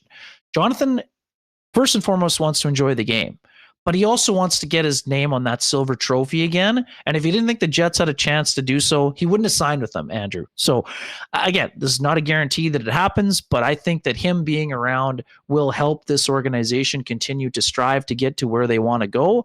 And I think Toews is going to have, I've said this from the very beginning, and I understand why people are tempering their expectations, and they should. But this is a guy who can help the Winnipeg Jets improve on and off the ice. He's going to help players with belief, and I think he's going to do more than his part in terms of carrying his own load in whatever load that looks like, whether that's a 2A, 2B scenario, whatever. Again, I've said this from the very beginning. I don't see Jonathan Toews in a fourth line center role. I see him making an impact in that middle six, and whether he's on the first or second power play, we'll see. But this is a guy who's going to help the Winnipeg Jets on and off the ice. And again, the early signs are promising for him. And as long as he can stay healthy and continue to look the way that he is right now, the value of this signing will be exponentially, found or sorted out as it works along. Again, a lot has to happen, but for those who are concerned, I would say maybe don't be as concerned. I guess so. The 11th. So that's a week today. Yeah. Scheduled to hear from Jonathan Toews as he gears up, ready for his first training camp with the Winnipeg Jets. There'll be some players that are speaking tomorrow. And I imagine next week we'll see the majority of players back in, and probably that captain's skate is going to balloon with players coming into town. I was just on my TikTok and saw the Velarde's making a cross-country drive. So Gabe will be here soon, as per Megan's latest post. There you go. Breaking news, Huss. It's important to be plugged into the socials. We've got it all covered here on WST. We got it all plugged in on the socials here. So while we have the people's attention, folks, Winnipeg Free Press monthly mailbag is open until next Friday or so. So for those who have thoughts, send them to myself and Mike. E-bug questions, please. Any questions you have, we will do our best, as long as they're Jets related, and yeah, we'll tackle them as best we can, as we do monthly. Hey, before we go, Bombers get him back on Saturday? Well, historically, we've seen a lot of splits in these scenarios. So whether one team is much better than the other, or they're around the evens, or whatever else is the case, I do think that they've got a few things they've got to clean up. I know you've tackled it a lot with Hammer this week, both here and on CFL 110. I do think that they will earn themselves a split, and also we always say it, season starts at Labor Day. Well, Bombers are 0-1 after Labor Day, and they have 2 more cracks at the folks from Regina. And if they want to have any chance at battling first place, or getting that bye straight to the West Final, as they have so many times in the last 5 years here, you got to win both. I mean, you got to win both home games against the Riders to have any chance. So I do think we'll see that level of urgency. Obviously, Ontario Wilson being back in town will give a boost to the receiving core. Now, again, I don't know his status for the weekend. I would imagine he'll be ready to roll, but we'll wait for confirmation tomorrow. But I think that's going to be a big boost. Again, Brady, I expect Brady to run wild in a game like that, right? Or have an impact in terms of touches, whether that's screen game out of the backfield, running the ball, pounding the rock, those sorts of things. And hey, let's face it, Riders are the toast of the town right now. And if the Bombers want to get themselves back in a situation, never mind, if they want to host a home playoff game, whether that's in the West Final or in the semifinal, they're going to have to get rolling down the stretch here. And, I think they would like to start that off with a win over the folks wearing green here. You know what? Rob Mahoney's had a bunch of good questions in chat lately. And, you know what? Just save this one because we've got to bring in Jen. Yeah. But here's one from Rob for the mailbag. Credit Rob Mahoney via WST. Okay. Ken, odds that Jonathan Taves gets a letter. And Keith Lillies said, Keith's been hammering some great comments today too, especially on the Bombers. With Lowry out, I could see JT wearing an A. There's a submission for you. You can save your bullets right now. Double submission. Another reason for us to check out the mailbag in the Winnipeg Free Press. Kenny, have a great weekend. We'll look forward to talking to you next week and seeing you at the rink as we get closer to dropping the puck. Sounds good, Huss. Great to be with you as always, and congrats to Jennifer on writing the book, and looking forward to checking it out. #1 bestseller, Ken. You gotta love that. I look forward to hearing about the writing process. All she does is win. All she does is win. All right, so Pat Gregoire is going to join us in about 15. We got to get to tonight's Cowboys-Eagles game. We will have WST winners, our first weekly pick show tomorrow, live right here on WST at 10 a.m., so make sure to join us. But before that, we're going to bring in Jen Jones to talk about, as we mentioned, her national bestseller, which is out right now. Hey, NFL's back tonight. Patty and I are going to get to this Cowboys-Eagles game. Looking for a great spot to watch it? Get on down to your local Boston Pizza. They'll have the game on all the big screens. Sound on for the game. Ice cold schooners, world famous BP wings, gourmet pizzas, and of course offerings for Le Burger Week, which is taking over the town right now.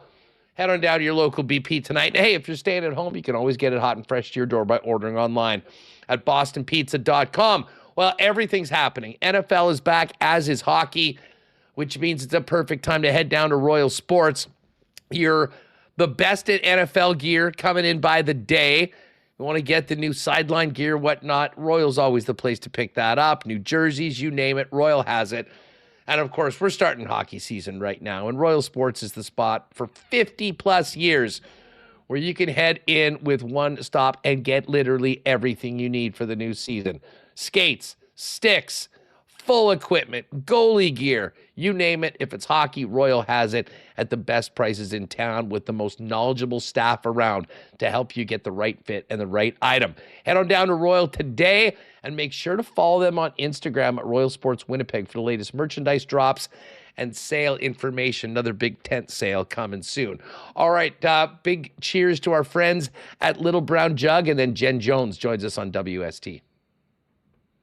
You train day in and day out, learning new techniques, approaching new concepts, and living out the thrill of achieving your goals. Building a craft beer is no different. While you spend your hours on the ice, we spend ours here, brewing our trademark beer. Again, and again. Here's to pushing the status quo and challenging ourselves to build something memorable. 1919 by Little Brown Jug.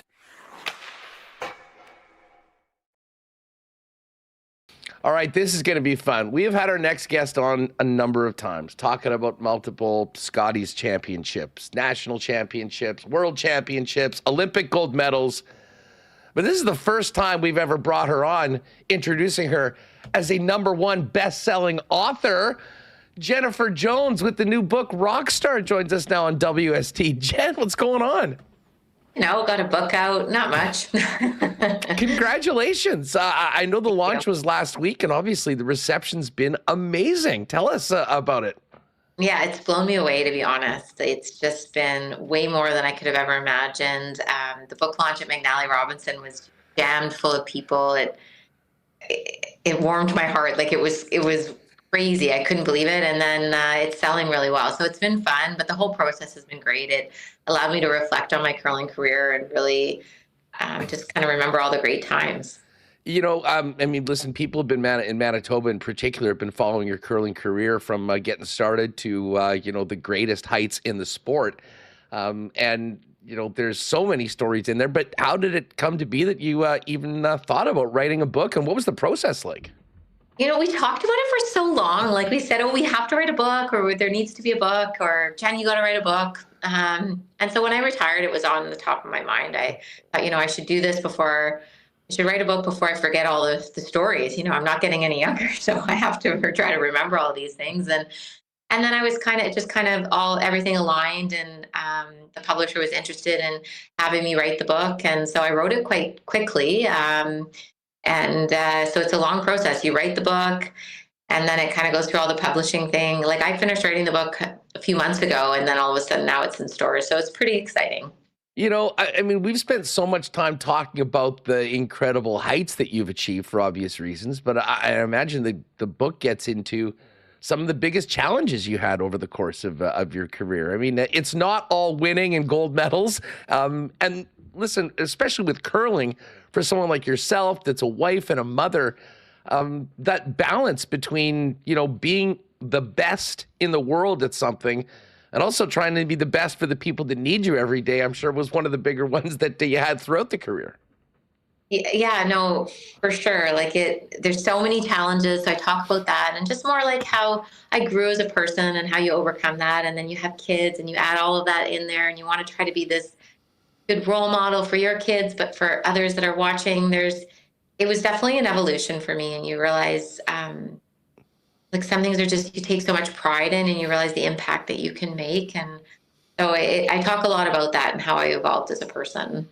I'm always fascinated, here being a guy that follows curling, but not really an active player, that year after year, we kind of joke about the curling off season as July 1st in the National Hockey League with free agency and players changing teams.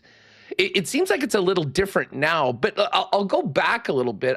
How would you describe the bond between your teammates and how difficult it is for a leader and, the skip to make changes after you've done so many things on the ice with women, but also you create this bond off the ice that's probably far different than most teammates in everyday sports? Yeah, you really are family. You become really close with them. They're part of your life every day. And the way curling is that, it is the skip that generally is kind of front and center, and especially when team changes are happening. And that was some of the most difficult times in my life, for sure. It wasn't, it's not fun. It's not easy. It's challenging. It's in the public eye. But it's kind of part of your role. And sometimes it has to be done. But you don't look forward to it, for sure. And you look back, and maybe some things you do a little bit different and maybe not, but I think that it's all a part of the process and where we are today. Just from a skip perspective, you have these close relationships, but you're also, bottom line is to try to be the best team that you can be. When you do make a change like that, how long is it coming?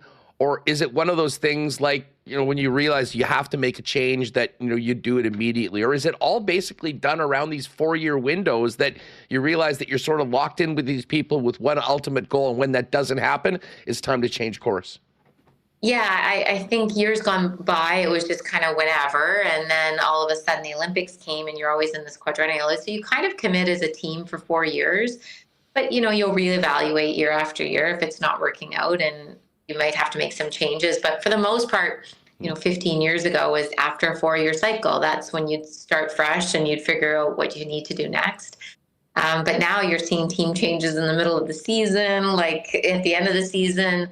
It's just becoming a lot more, teams are trying to be their very best. It's so competitive. One little change can make a massive difference. And so you're seeing a lot more changes, especially over the last 3 or 4 years. Jen, as someone that grew up here in Winnipeg and has represented the province throughout her career, it's not lost upon me at how blessed we are if you're a curling fan with the incredible talent coming out of Manitoba. And I'm sure you probably don't talk about this a lot on some of the other interviews, but tell us about, being a young curler here in Manitoba and then getting to a world-class level, but the level of competition just at your own rink in your own city, and how that made you the player that you were, considering what was awaiting you. I mean, it seemed like if you can win in Manitoba, you can literally win anywhere. Yeah, there's pros and cons, right? Like when we lived in Manitoba, it was really hard to get to a Scotties. Like winning the provincials was so challenging, and so many great Manitobans never made a Scotties or never made a Brier, like great Manitoba curlers, because it was just so tough. But when you got there, because you played against the best and it made you be better, you were ready to win. And I think that's a great problem. I'd rather be ready to win, and you're training with the best and you're playing against the best daily. So you're ready to be in that situation. And we're very fortunate in our province to have great depths that our athletes are ready. And you see so many great talents. Like we've had a longevity of so long of producing some of the best curlers in the world. When we're following, the Scotties, and obviously it's a little different now because, you've got Team Canada, now there's wild cards, which obviously is great for, some of the teams that, I can't imagine what it would be like to be a young women's team getting into the Scotties in the last 10 years, knowing that, Jen's here and Carrie's here. It's pretty daunting. So it has sort of opened it up and we're seeing them more. But also, with you from both in Manitoba and on a national level, had legendary rivalries. When you think back to your biggest rivals, who, what are the names or the teams that, immediately come to mind? Well, Kelly Scott would come to mind only because the media made it out to be such a rivalry. And so it just felt like it was a rivalry. They talked about it all the time. I was asked in every media scrum about the rivalry. So that would stand out to me probably the most. And that was really in the beginning when we were starting, kind of our run. They were winning or we were winning, and so it just felt like it was one of the two. And then obviously in this kind of era, you look at Carrie Anderson and Rachel Holman and just some really great teams that we were playing against all the time. So when I think rivalry, I always think Kelly Scott, and I do think the media has made that in my mind. But then you also look at the Alina Petses and the Savannah Tiranzonis, or you have Canada as a rivalry with Sweden. And that's who we got to play in the Olympic gold medal game. And it just seemed perfect because it felt like that was Canada's biggest rivalry and we got to do it on the biggest stage. You mentioned that Carrie Anderson's rink, who's, obviously had incredible success of their own. It's always really cool when, you guys are playing, especially in big matchups, knowing that this is an all Manitoba matchup. You guys have had some epic battles over the years. What's your relationship like with Kelly and Carrie, I should say, and off the ice? When you have these two great teams that know that there's only one spot you're fighting for it, are you guys really friendly off the ice, or is there an element of hey, this is our opponents, and hey, how's it going, and it's not too chatty? I know people want me to say, we don't talk and we hate each other off the ice, but it's just not the way it is. Carrie and I are actually good friends. I have her text, we'll text once in a while. So it's not as dramatic as it seems when you see on TV. And for me, it's always just been a mutual respect. I I just have so much respect for the people that we play against, and she's one of the best to ever play. So it was always an honor to share the ice with her, and she's a great person. She's super fun, funny. So why wouldn't you want to hang out with her? She's great. No, listen, I mean, we're blessed with so many great ones. Yeah. And listen, you then, in the final chapter, teamed up with kind of a young group of Manitoban girls, very different from your team before. But tell us just about that. Why you decided to play with an entire new generation of curlers, and when you look back, what will stand out about that chapter after everything you did with your longtime teammates?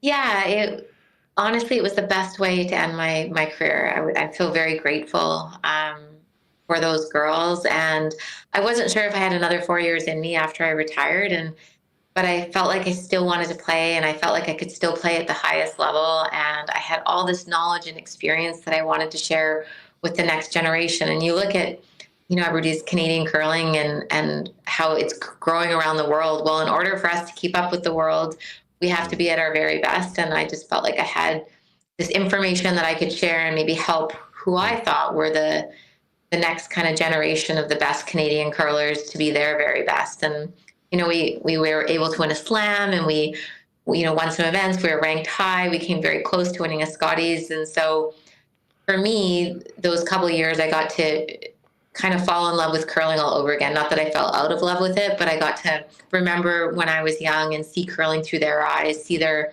first Scotties final. And it just brought me back to so many great moments in my career. So I think it was we both benefited from it. Jennifer Jones is with us. The book is called Rockstar. It is a #1 national bestseller, available everywhere right now.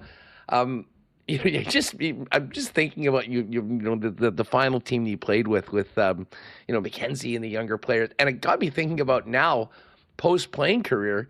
I've seen on your social media, you're a mom, your daughter's playing. What's it like being a curling mom right now?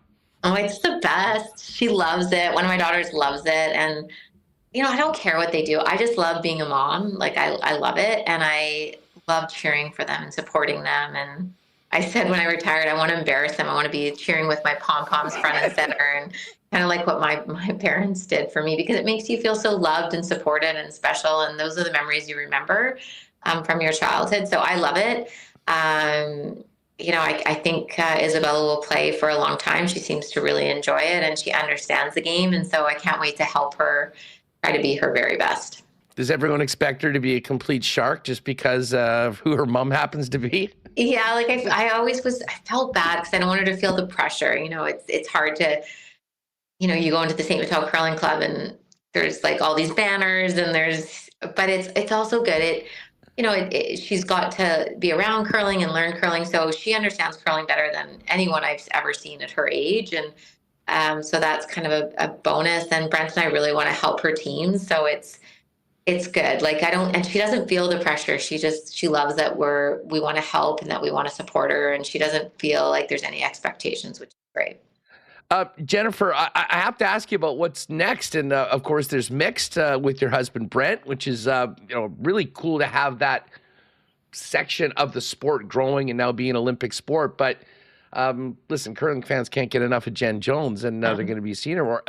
I was interested to note from the book that the transition, you seem effortless when you're dealing with the media. I mean, you seem pretty laid back and, pretty chill and a natural, frankly.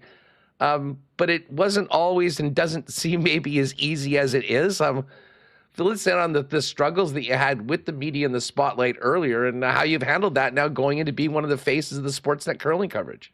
I know, it's kind of crazy, actually. I remember when I went to cover the Vancouver Olympics, I sat on the media bench, and it was Bob Weeks actually said to me, "Welcome to the dark side." And I was like, it made me laugh. And it was a struggle. I'm a very private person, and then, all of a sudden things can be taken out of context, or you're portrayed in a certain way. And, we're all sensitive beings, or most of us are. And so it's hard to not let it, hurt your heart a little bit. But no, and now I'm in the Sportsnet booth, and I love it. And that's what curling has given to me, is it's allowed me to have more confidence. It's given me a lot more belief in myself. And I'm also okay if people disagree with me. And I don't know if I would have said that years ago. Like, I just never liked conflict. I didn't want to do anything to offend anybody. So I'm really enjoying being in the Sportsnet booth. I love calling curling. It allows me to be involved in the game. And I'm on national TV. Who would have thought?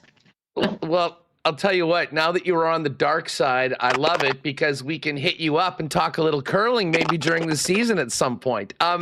Jen, thanks so much for having us.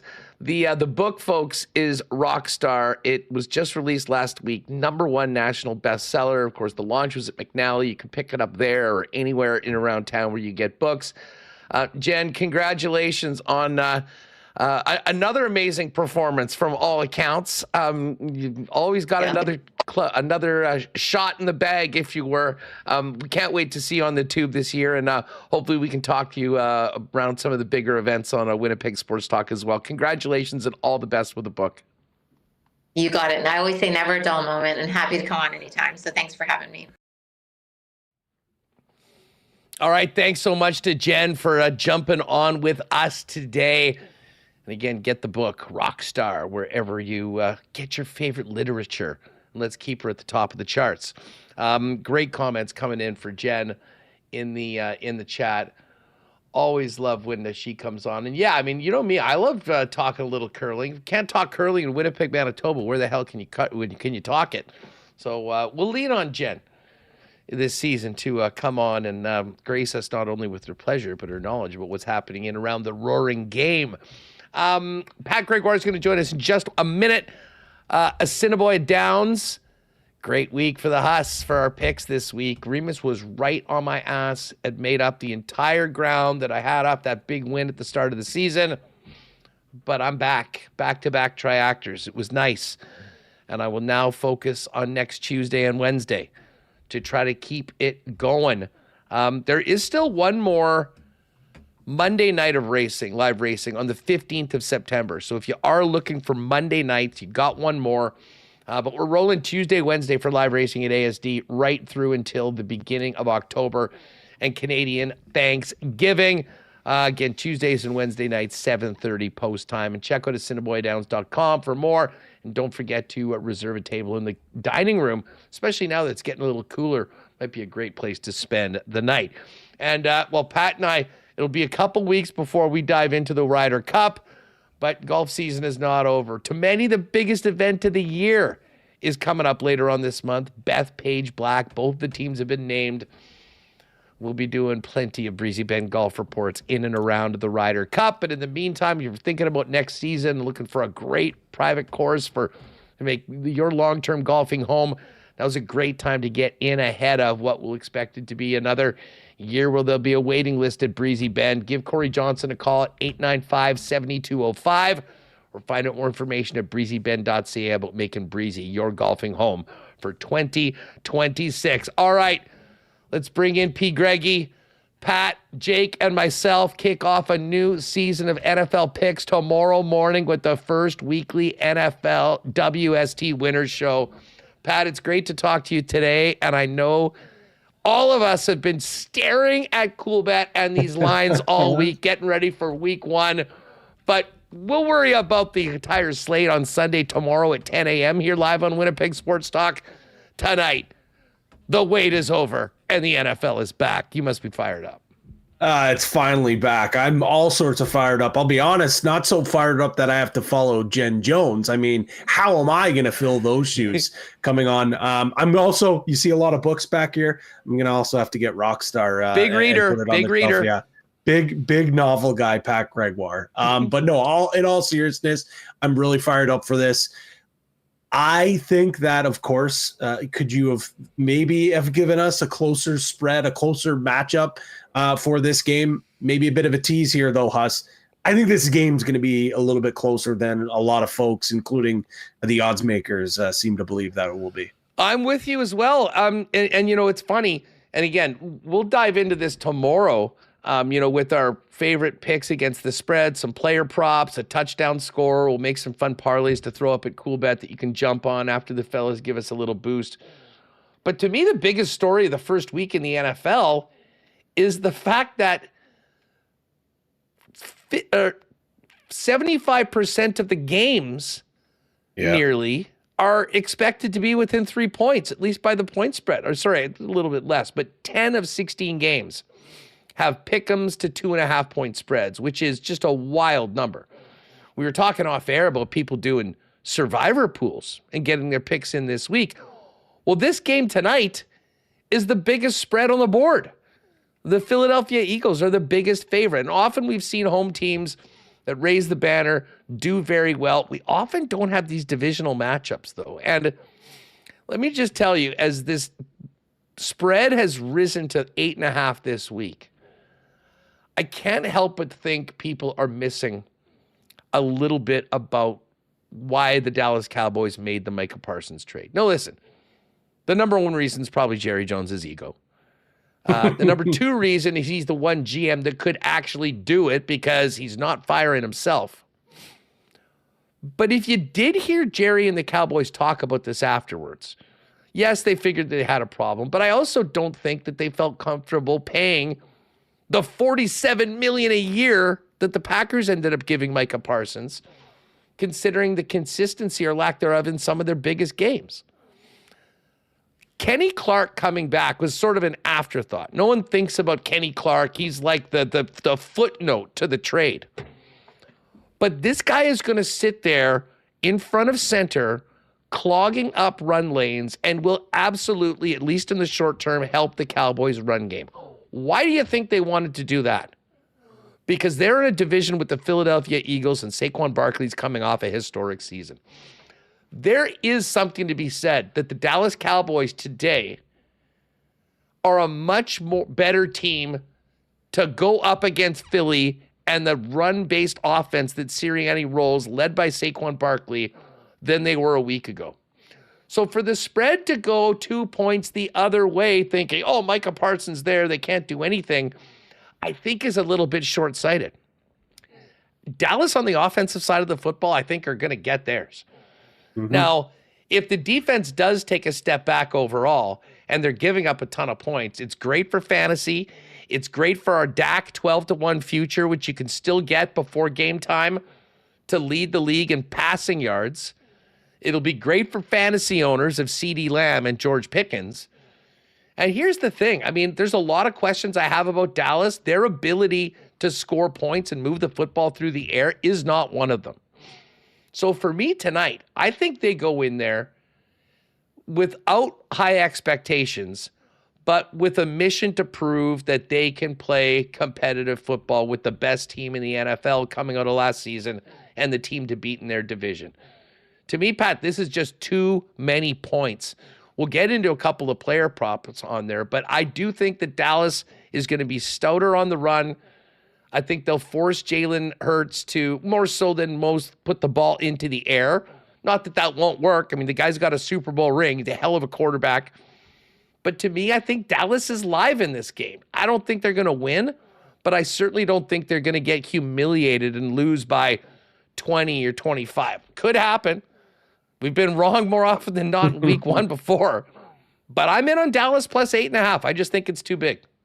Yeah, I don't know if it'll eventually be an official play for me, but that's where I lean. I just, for me, again, we always talk about it, and it's usually week 7, week 8, when two divisional foes go together. Hey, it's too many points. These two teams don't like each other.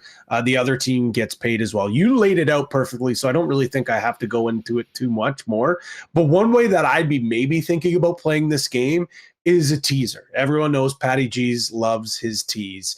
And I think if you tease this down, Eagles -2, and then get it to under 55 at a 6.5 point teaser, you can get that at -130 at Coolbet. If you want to just get the 6 points where it's 2.5, so the Eagles, all they got to do is win by at least a field goal and then get it under 54.5 points. That kind of leans towards what you're talking about, Huss, of how Cowboys defense might be a little bit better. I think it's going to be a slow start. It's the first game for both these teams. But with that being said, that's probably my favorite play from the side, but there are a ton of player props that I like. Dak Prescott and this Cowboys offense certainly are a few of them that I'm a real big fan of. Let me guess. The first bet on a single game you made for the 2025 NFL season. Over 3.5 field goals tonight at plus 110. You absolutely have to believe that was my first play. I woke up this morning. I text you guys in our group chat. Hey, boys, we finally get to bet over 3.5 field goals in a primetime game.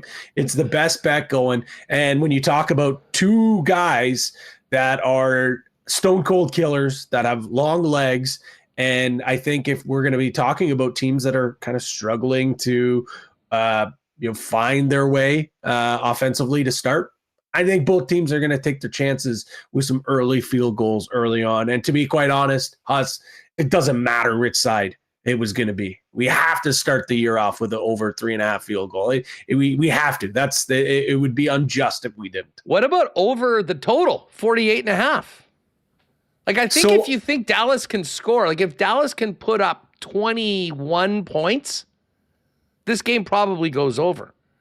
You certainly would think so, but if the only thing that I'd be concerned with is, in fact, that things start to go a little bit sideways here for the Cowboys, and if the Cowboys' run defense is better than what we thought it would be, I think, again, if you like the total, maybe it is that teaser instead of maybe 54.5 to the under. Maybe you tease it to the over at 42.5. Actually, now thinking of that, I think that's probably the better way to go. If you're going to look at a teaser, I actually really do think that that's the case, because I agree with you. I think the Cowboys are going to be able to score. I think, Dak Prescott, I was on it. You were on it. Like, for him to lead the league in passing yards, I think that's going to be the case here. I think there's an opportunity for some backdoor scoring for the Cowboys. I think they're going to have to throw the ball a lot more. So the over is the play there, I think, with that teaser. I don't know if I would play it straight up. So that's where I kind of stand on each side. It's probably a tease play, but there are a lot of props that I really do like. Okay, a couple things I want to point people out to over at CoolBet. And by the way, actually, the first thing I'll point out, if you haven't played a CoolBet before, what are you waiting for? Use the promo code WST when you're making your first deposit. You get a 100% bonus up to $200. If you are a CoolBetter that has been playing there beforehand, that's already used the inaugural deposit, it's the first week of the season. Patty and Jake are going to hook you up. Special reload bonus, 100% bonus, up to $50. So if you bet 50, you'll get another 50, or you deposit 50, you'll get another 50. Use the promo code RELOAD25 to make that happen. Now, there is a bunch in the exclusives. The combo cards are packed. We still have, some things, some season-long bets that you can get in. So just fire up the site and go through those. But for tonight, this is something from our pal Pat Mayo. And I was talking with Iwanik earlier today, and I'm saying, okay, what do we like for first touchdown of the season? Right now, who's getting into the end zone first? And he brought up Jalen Hurts. I'm like, I don't mind Jalen Hurts on this one. I believe the number for Hurts is 4-1. However, if you go to the exclusives or click on the PME, Pat Mayo Experience Weekly Boost, Jalen Hurts to record the first TD, and that's running it in, not a passing touchdown, but like him scoring the first TD. Does one every game, it seems. Boosted up to plus 550. So I have jumped on that. I think that's a great way to get in. You got to have, we don't maybe always do first TD scores, but for the first game of the year, we'll do it. We're already thinking Hurts. Got a much better number here at CoolBet, plus 550. So that's at the PME Boost. Patty, you have your first primetime parlay of the year up in the combo cards. Fill us in on what you got. Yeah, this first and foremost, love that parlay that you lined out, or sorry, the super boost that you lined out from Pat Mayo. There's also another super boost in the exclusives.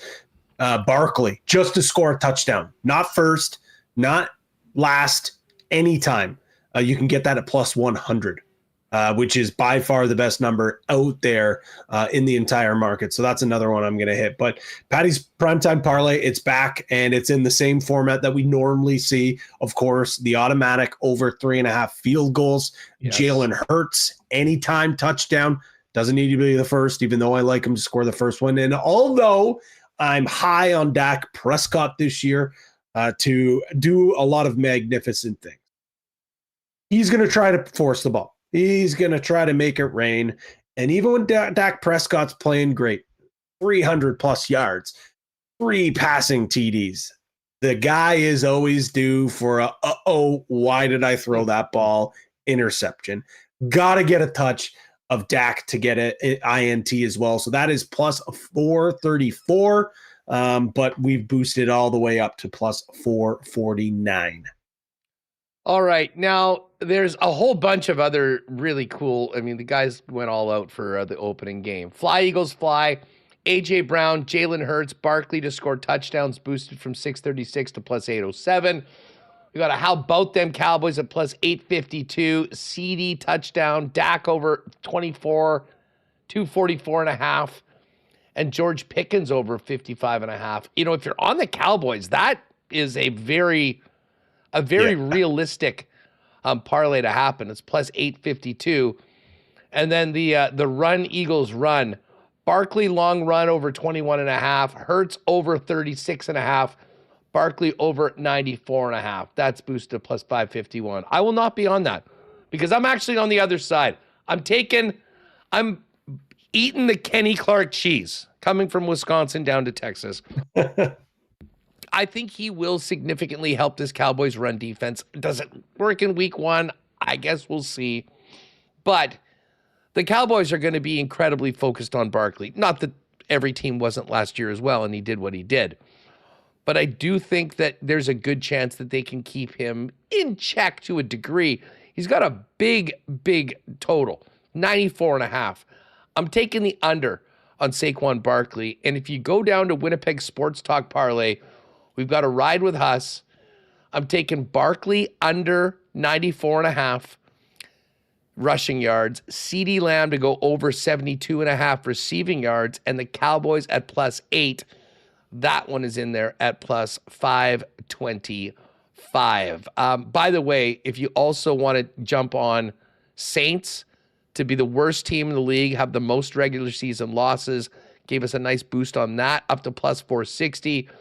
And then the Pat, my Bills fan, I give him a chart. This is the Bills fan parlay that you might want to get. It's Chiefs or Bills to win the Super Bowl. So it's for when you want to bet your team to win, but you know the script. And we'll see. Hey, everyone is so fired up for the Bills, though. I mean, they are the Super Bowl favorite right now, Pat. What's it like having your team be expected to win it all despite having such a cursed history?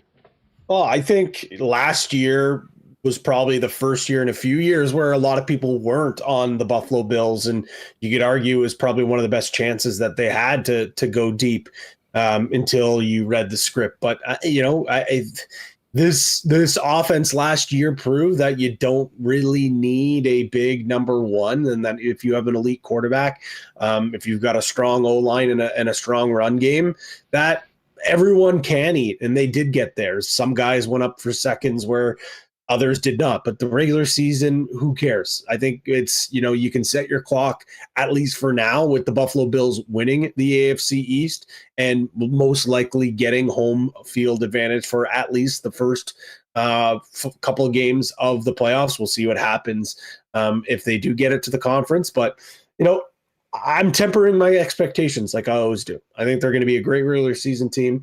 I think Josh Allen has proven that he's one of the best quarterbacks in the league. It's just okay when it gets to playing the Chiefs or the Bengals, are they able to get over the hump? I think you could say the same thing with the Ravens and Ravens fans. I can't gauge their temperature this year, but I feel like they're in a very similar spot. So we'll see what happens. I'm all sorts of fired up. I'm really excited for Sunday Night Football. A real tough test to start things off, but why not get it out of the way? I mean, I've just been stroking the schedule maker all week. I mean, not only do we have listen, it's tough for survivor pools. Who cares? I mean, it's so many great matchups. And I mean, to finish it off with Bills, Ravens on Sunday night, and then JJ McCarthy making his debut against Caleb Williams on Monday night. Just absolutely perfect. Folks, head on over The combo cards are absolutely packed for tonight. And again, it's last call for futures. NFL kickoff tonight. So if you do want to go dive through some of those, if you do want, you can go back. Last Friday, we did our first WST Winners NFL with the futures extravaganza. So if you missed that, now's a good time to check that out after WST today with some of our favorites for the upcoming season. But join us tomorrow, 10 a.m., Fridays throughout NFL season, live here on Winnipeg Sports Talk. We'll be diving into it all. And you got a busy night tonight, Pat, because you're going to be paying attention. You'll have the field goal notifications on in the middle of a Morgan Wallen concert. Yeah, schedule makers for the Gregoire household, obviously not thinking of that when we got those tickets, but I'm all sorts of fired up for this concert. It's going to be great, but yeah, I might have to extend my data plan to stream and make sure I take a look at all of my bets. Which one more I have to throw out here? Please I think do. it is the play of the night. It is the play of maybe week one. We've talked a lot about Prescott, but over 36 and a half attempts. Minus 123, a little bit juicy, but anyway you slice this, if Prescott's going to cook, he's going to have a ton of attempts. If they can't run the ball, he's going to have a ton of attempts, which I think is going to happen when you go up against this Eagles team. The total for Javonte Williams, the Cowboys starting running back, is 35 and a half. He's going to be throwing all day long. And if this Eagles team does come out guns a-blazing and we're wrong and this is a blowout, the script is going to tell us that if they want to get back in this game, Prescott's going to have to throw the ball. Minus 123 seems juicy for this play. I think he could have upwards to 45 attempts, 50 attempts. We've seen Prescott do that before. It's happened. It has happened. So I love that. That is the play of the day outside of obviously over 3.5 field goals, but I absolutely love that one. Pat, I can't wait to see it. Jake's in the chat as well. Jake's obviously at Morgan Wallen tonight. I actually don't know if he is or not. If he's like not the biggest. I learned about Morgan Wallen from Jake. I know. I think if he's not there, if he's not there tonight, he'll be there tomorrow. But I'm pretty sure he's walking out with Morgan Wallen tonight with Drake and Austin. The walkout. Who's gonna do the walk? Like, will they? They have to do it. I mean, it's a Morgan Wallen. Mitch Marner. Oh, could you imagine that in a Vegas jersey? The place would erupt. The place would erupt. Mitch Marner doesn't feel safe in the city of Toronto, though, Huss. Let's not forget about Morgan that. Wallen's got lots of security. Trust me, he needs it. Yeah, but I honestly think, and we should have got odds up on this. I don't know if he has any other Canadian tour dates. We'll have to look. If they do, we might need to put odds out for that. But I think tonight, I was looking at the Blue Jays schedule. They're off tonight. They're in New York tomorrow, though. Maybe Bo Bichette gets a Can you imagine if Bo and Vlad? That would be the pop on that. That's what I'm thinking. Amazing. I think the odds-on favorite probably would be Drake, but he already walked out with him in Houston. I know he has a place in Houston. Toronto, obviously, he lives there as well. So I could see Drake. But wouldn't that be sick if it was Vladdy and Bo? Matthews isn't. I know he's not in town right now. Well, at least last I saw. But he's been seen a lot in town. Went out for a lunch with Connor McDavid a couple of months ago. Let's not forget about that. But he would fly home for that. Let's be honest. I think that could happen. Jake says it's Jake, Austin Matthews, and Wallen going out for the for it all. I might have to tweet out my suggestion of Mitch Marner. I think that people will enjoy that if we do that. Oh, God. I could only imagine that all-time heel move. Patty, listen, enjoy the show tonight, and then get your picks ready because tomorrow, 10 a.m. our time, right here on WST. Cannot wait. Connor's ready to go. I know Jake's getting ready to go. He's watching the game and be getting our picks. We'll do our favorite against the spread, some props, touchdown, put together a couple parlays, welcoming all of your takes. So mark it down, set a reminder, Friday, 10 a.m. throughout the season, right here on Winnipeg Sports Talk YouTube. Patty, have a great one, buddy. Take it easy. Enjoy the football tonight, fellas. Talk to you tomorrow morning. Enjoy the show. There's Pat Gregoire at P Greggy. Give him a follow. And of course, at Coolbet Canada. Tons of great promos, contests, trips, and more, which we'll be doing with the guys throughout the year.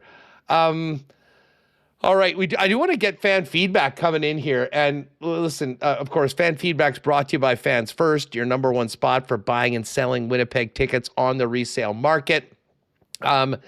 And listen, at Fans First, what you see is what you paid. There's no added fees, unlike most of the other ticket resale sites. And it's the number one place to go if you're looking to move seats. And of course, there's a certain football game on Saturday that's been sold out forever. And I think business is brisk over at Fans First for people that are looking to try to get their hands on a couple tickets before kickoff on Saturday afternoon. Fans First, by fans, for fans, no fees. Check out the site today at fansfirst.ca. Jake had to leave this chat. He had no time for the Marner's sympathy, folks. He has certainly moved on. There's no doubt with that. Tyson says Marner is a diva. And Matthews was on the ice earlier in Toronto this week. That's not what we need. But we did have a ton of great comments about Jennifer Jones. And just people thanking Jennifer coming on, congratulating her for her book. Johnny Bender, Jen Jones is one of the nicest people and a great person to the core. Still remembers meeting my niece 10 years ago when she won the provincials in my hometown. Congrats on the book, Jennifer. Phyllis, oh man, there she is, the queen of curling. And a typical Rob Mahoney. I bet Nickelback wrote Rockstar about Jennifer. Or maybe one of their other great songs. They're all pretty much the same song anyways. And then Phyllis met her when she volunteered for the Scotties in Morden. Hey, everyone's got a Jennifer Jones story. Many of them for watching her greatness on the ice, many from interacting with her, but they're all very, very positive. Great stuff today in the chat right here at for fansfirst.ca fan feedback. Remo, well, how are you feeling about this game tonight? I am just ready to get I want to say the puck dropped, but what the coin toss. Ready for kickoff. Ready for kickoff. I'm ready to have the coin toss. Yeah. Well, aren't you betting on the coin toss? Come on. You're not betting? You can't bet on week one coin toss? Fails. They have that in the Super Bowl. So yeah, I'm ready for tonight. I'm going to put the kids to bed. My wife's got a meeting. I'll be on the couch watching the game. I'm probably going to have, is there tennis on tonight? I'll check on that. Baseball, pennant races tomorrow on other TVs. There's stuff going on here. So yeah, but football, the main act this evening. Yeah. Oh, by the way, if you do want I should just quickly mention Felix Auger-Aliassime, Yannick Sinner tomorrow. Sinner is such a monster favorite. I don't know whether they've had a odds this lopsided in a Grand Slam semi in a long time. Sinner minus 33. What? No one is giving Felix a chance. Felix is 12-1 to win tomorrow. And you know what? He's struggled a little bit at times against Chapo. John Horn, you know, I'm going to lay a little something on Felix it's a FOMO bet. Because I don't want to see him have some monster game and, you know, win history. Just like we were on Mboko. And that was a John Horn pick. And we rode her all the way to the championship. So let's go Felix tomorrow. We'll be able to talk about that tomorrow on the program as well. And in the chat, Kevin Soldier said, Huss, give us a parlay. I got it done. It's in the exclusives. Again, under Winnipeg Sports Talk. Exclusives are in just the left side. You click on that, go down. Barkley under 94.5 rushing yards, CeeDee Lamb over 72.5, and Dallas to cover 8.5 is plus 525. Tonight, NFL kickoff. Tomorrow, the Chiefs and Chargers in Brazil. CFL triple header, including the Banjo Bowl on Saturday, and then the first NFL Sunday. Honestly, Remis, Banjo Bowl weekend, NFL kickoff, right there for my favorite weekend of the entire year. It's been a great week. I've had fantasy drafts every night this week, starting with now NFL tonight, tomorrow night, Saturday, Banjo Bowl. You're right. This has just been a fantastic week. We're going to have young stars on the ice. Or actually, sorry, they're not called young stars anymore. It's a different It's a different tournament name, right? You can't. Young Stars is Penticton. You got the Prospect Showdown roster on the ice next week. People are asking us when that's happening.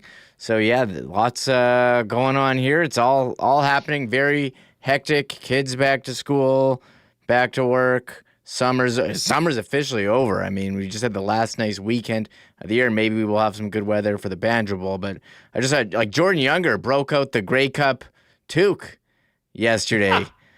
So I'm not there. I think I put my shorts away for sure. I've been rocking pants. Maybe they can come out once in a while. Listen, over September. I told everyone off the top of the show, I've been studying the models.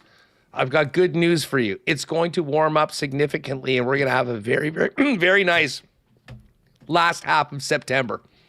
Not going to be particularly warm. I think a daytime high of 17 on Saturday for the game, but it'll get warm again into the 20s next week and hopefully carry us right into to October. In case you're wondering, see, Jake just fired this out from the Coolbet account. Most bet TD scorers tonight: Jalen Hurts, number 1, Saquon, number 2, AJ Brown, 3, CeeDee Lamb, 4, Devonta Smith, 5. Devonta Smith's 2-1, CD plus 160, AJ Brown 166, and then Hurts and Barkley pretty chalky at minus 167 and minus 169, respectively. That is going to do it for us today. Thanks to everyone that jumped in. Thanks to Ken for popping by. Great to catch up with Doug Brown. Congratulations to Jen Jones on the new book. Pick that up, and of course to have Pat on with us. And yes, tomorrow, folks, listen, I'm excited for the game. I can't wait for Chiefs tomorrow, but I'm very looking forward to making our picks with the fellas tomorrow on Winnipeg Sports Talk YouTube, 10 a.m. for the weekly NFL Pick Show. Join us tomorrow, and then, of course, right back here at 1 p.m. for a big Friday episode, talking lots of Banjo Bowl. Westy with his annual Banjo Bowl appearance, Jeff Hamilton. We're going to have Matt Collar, I believe, to preview Vikings season and the Monday Nighter on Monday. And, of course, we'll break down tonight's game and everything else happening. Of course, the Jays heading to New York as well. It is going to be a busy one tomorrow. A busy day starting at 10 with the NFL WST winners. 1 o'clock, Winnipeg Sports Talk. Folks, have a great Thursday night, and we'll see you tomorrow right here on WST. Thanks again to all of our sponsors and all of you for making us a part of your day. Drop the puck, or no, flip the coin, as Remis says. Yeah, flip the coin. That's right. Toss the coin. We'll see you tomorrow at 1 p.m. on Winnipeg Sports Talk. Oh, my God. Oh! Shut it down. Let's go home. Thanks for tuning in to Winnipeg Sports Talk Daily. Make sure to subscribe on YouTube and your favorite podcast feed at winnipegsportstalk.com.